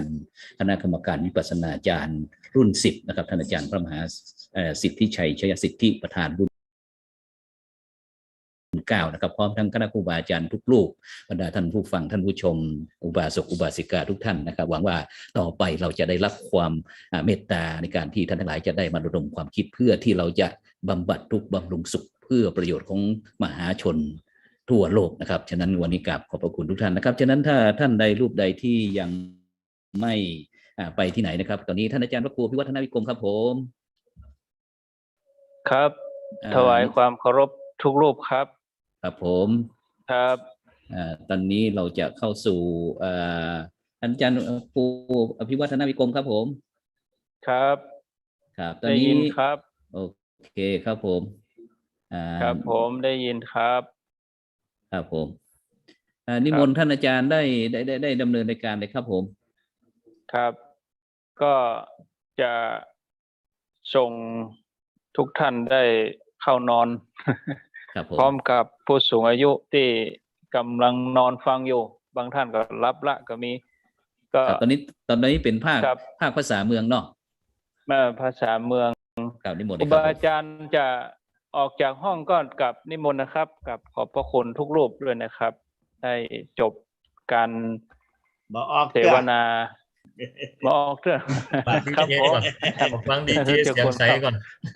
ขอฟังดีเจก่อนครับสวัสดีครับผมไปศาลเนอร์ครูบาอาจารย์ท่านอาจารย์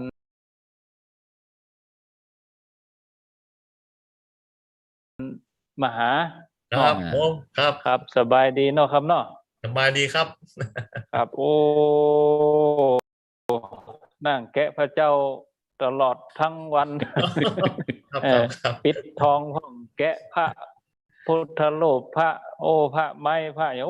ติดพุทธศิลป์เนาะอาจารย์มหาครับขอบพระคุณครูบาอาจารย์แล้วก็เจริญพรขอบคุณศรัทธาญาติโยมทุกท่านทุกคนแต่เป็นนี้ก็จะเป็นภาคภาษาเมืองเราจะได้นำเข้าสู่การพูดจากับญาติโยมท่านผู้ฟังที่อยู่ต่างบ้านนะวันนี้ก็ขอบคุณถึงมดถึงมวลชาว3สถานีอนุโมทนากับสถานีวิทยุ FM 104.50 ซึ่งเป็นแม่ข่ายสถานีวิทยุวัดไผ่หินมหาวิทยาลัยเชียงใหม่ที่ทำการถ่ายทอดเสียงให้กับศรัทธาญาติโยมท่านผู้ฟังได้รับฟังกันมีเวลาแถมน้อยก็ให้ฟังญาติโยมปู่วิแม่อุ้ยตลอดจนถึงท่านผู้ฟังที่รับฟังแถมช่องทางหนึ่งก็คือระบบอนาล็อกที่เปิ้นสนทนากันตะกี้นี่เป็นระบบดิจิตอลก็คือเนี่ยซูมพ่อง Facebook พ่องไลน์พ่องอย่างเอแต่อย่างญาติโยมเขา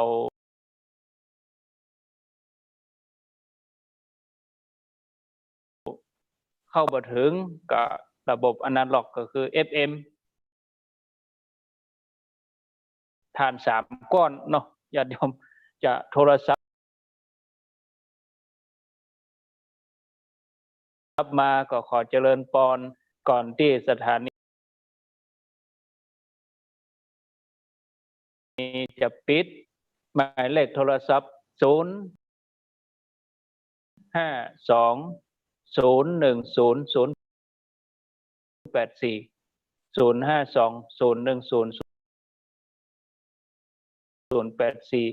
แต่เก้ก็ได้ฟังครูบา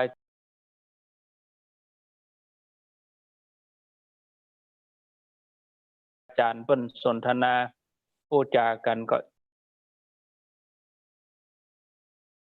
จะได้เวลาน้อยเนาะแต่ละรูปเปิ้นได้อู้น้อยมาหน่อยใจผมก็ใครเฮือตนในสักเกิงชั่วโมงวิทยากรเนาะอาจารย์ได้มาครูภาวนา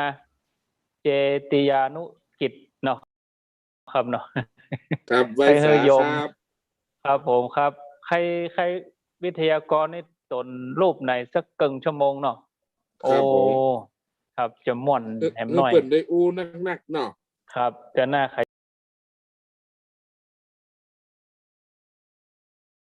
ยายเวลาเนาะครับผมกล่าวญาติโยมจะโทรเข้ามาก็ขอเจริญพรก็ว่ารับละกันไปแล้วตอนนี้เวลา3:52 นาทีเหลือเวลาแถม8 นาทีหมายเลขโทรศัพท์052010084ญาติโยมอาจจะบอกคุณเคยกับเบอร์โทรศัพท์ที่เคยโทร ก็ถือว่าใจจ้าหน่อยเลขโทรศัพท์หมายเนี่ยว่าใจจ้าหน่อยคนเท่าเขาเขียนจ้าหน่อยเบอร์ใหม่ครับผมเขาไปจำต้น0817เบอร์ใหม่บัตรจำคนเท่าฟังบัตร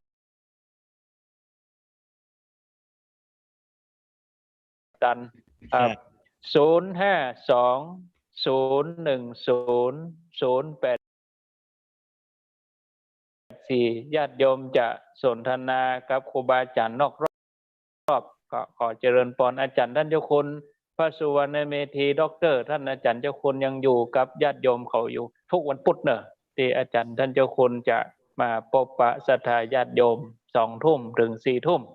เป็นประจำทุกวันพุธที่สัปดาห์ที่3แล้วก็สัปดาห์ที่4ของเดือนก็วันพุธที่17แล้วก็วันพุธที่24ท่านเจ้าคุณพระสุวรรณเมธี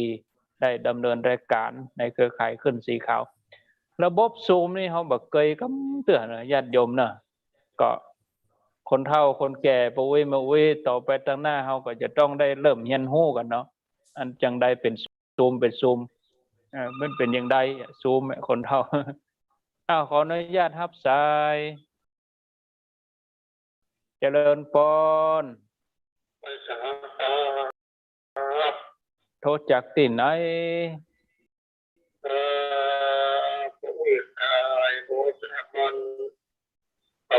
ตำบลหัวงง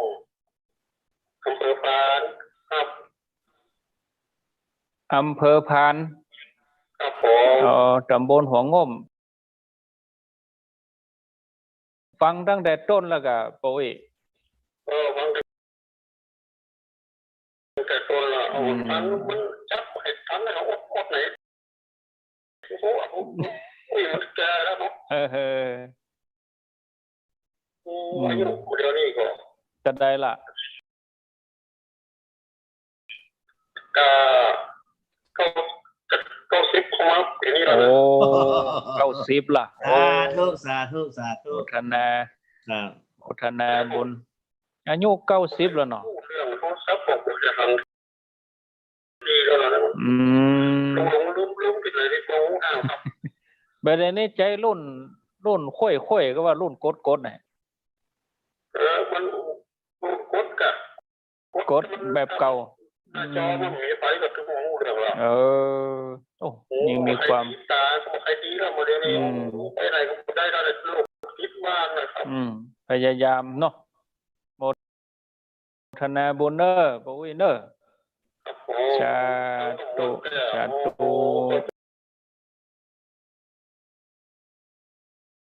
แบบนี้เหมือนกันนะอันนี้ปุ่นอำเภอพานก็คงจะฟังคลื่น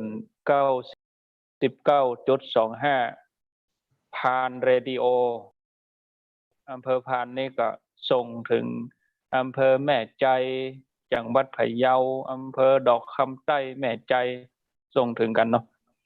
052-010-084เหลือเวลาแถม5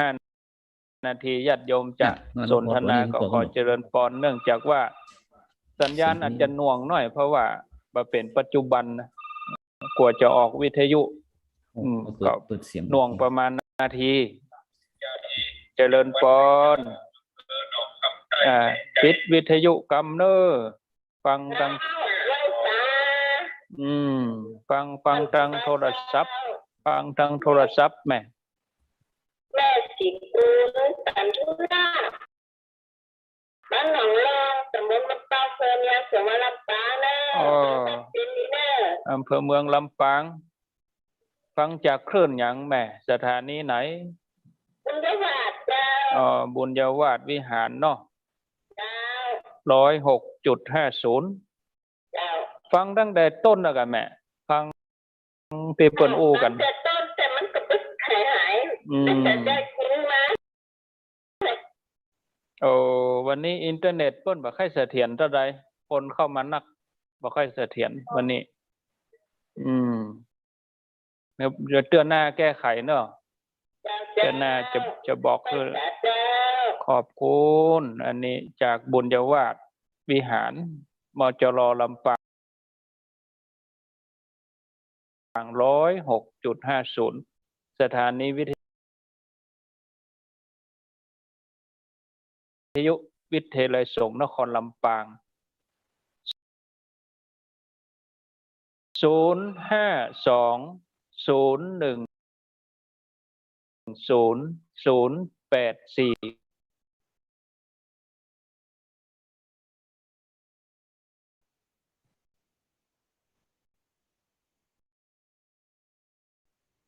จากที่ไหนโทรจากไหนจากแม่ตลาดเจ้าต้นอำเภอลำปางจังหวัดลำปางแจ่ซ่อนแหละแจ่ซ่อนวันนี้จำได้ก็ตนตนยังพ่องชื่อยังพ่อง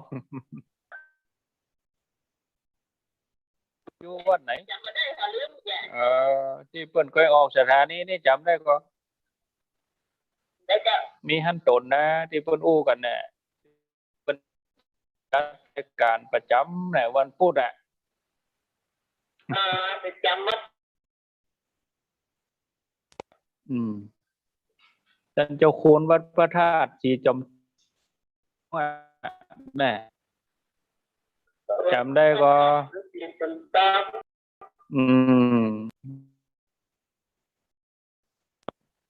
โมทนาเนอคงจำได้เนาะโยมโทรเบอร์ที่อาตมาบอกเด้อถ้าโยมโทรเบอร์มือถือโทรเบอร์นี้052010084อีก3 นาที052010084รับสายเจริญโทรจากทางใดใกล้บักไก่เจ้าได้หลอนนี่ก็แม่อ้วนแม่อ้วนฟังสถานีไหนแม่อ้วนต้องปิดวิทยุก่อนกะปิดวิทยุก่อนกะไม่อุ้ยมือปิดกะมันสูญกันแน่โอดอัดตั้งใจเนาะ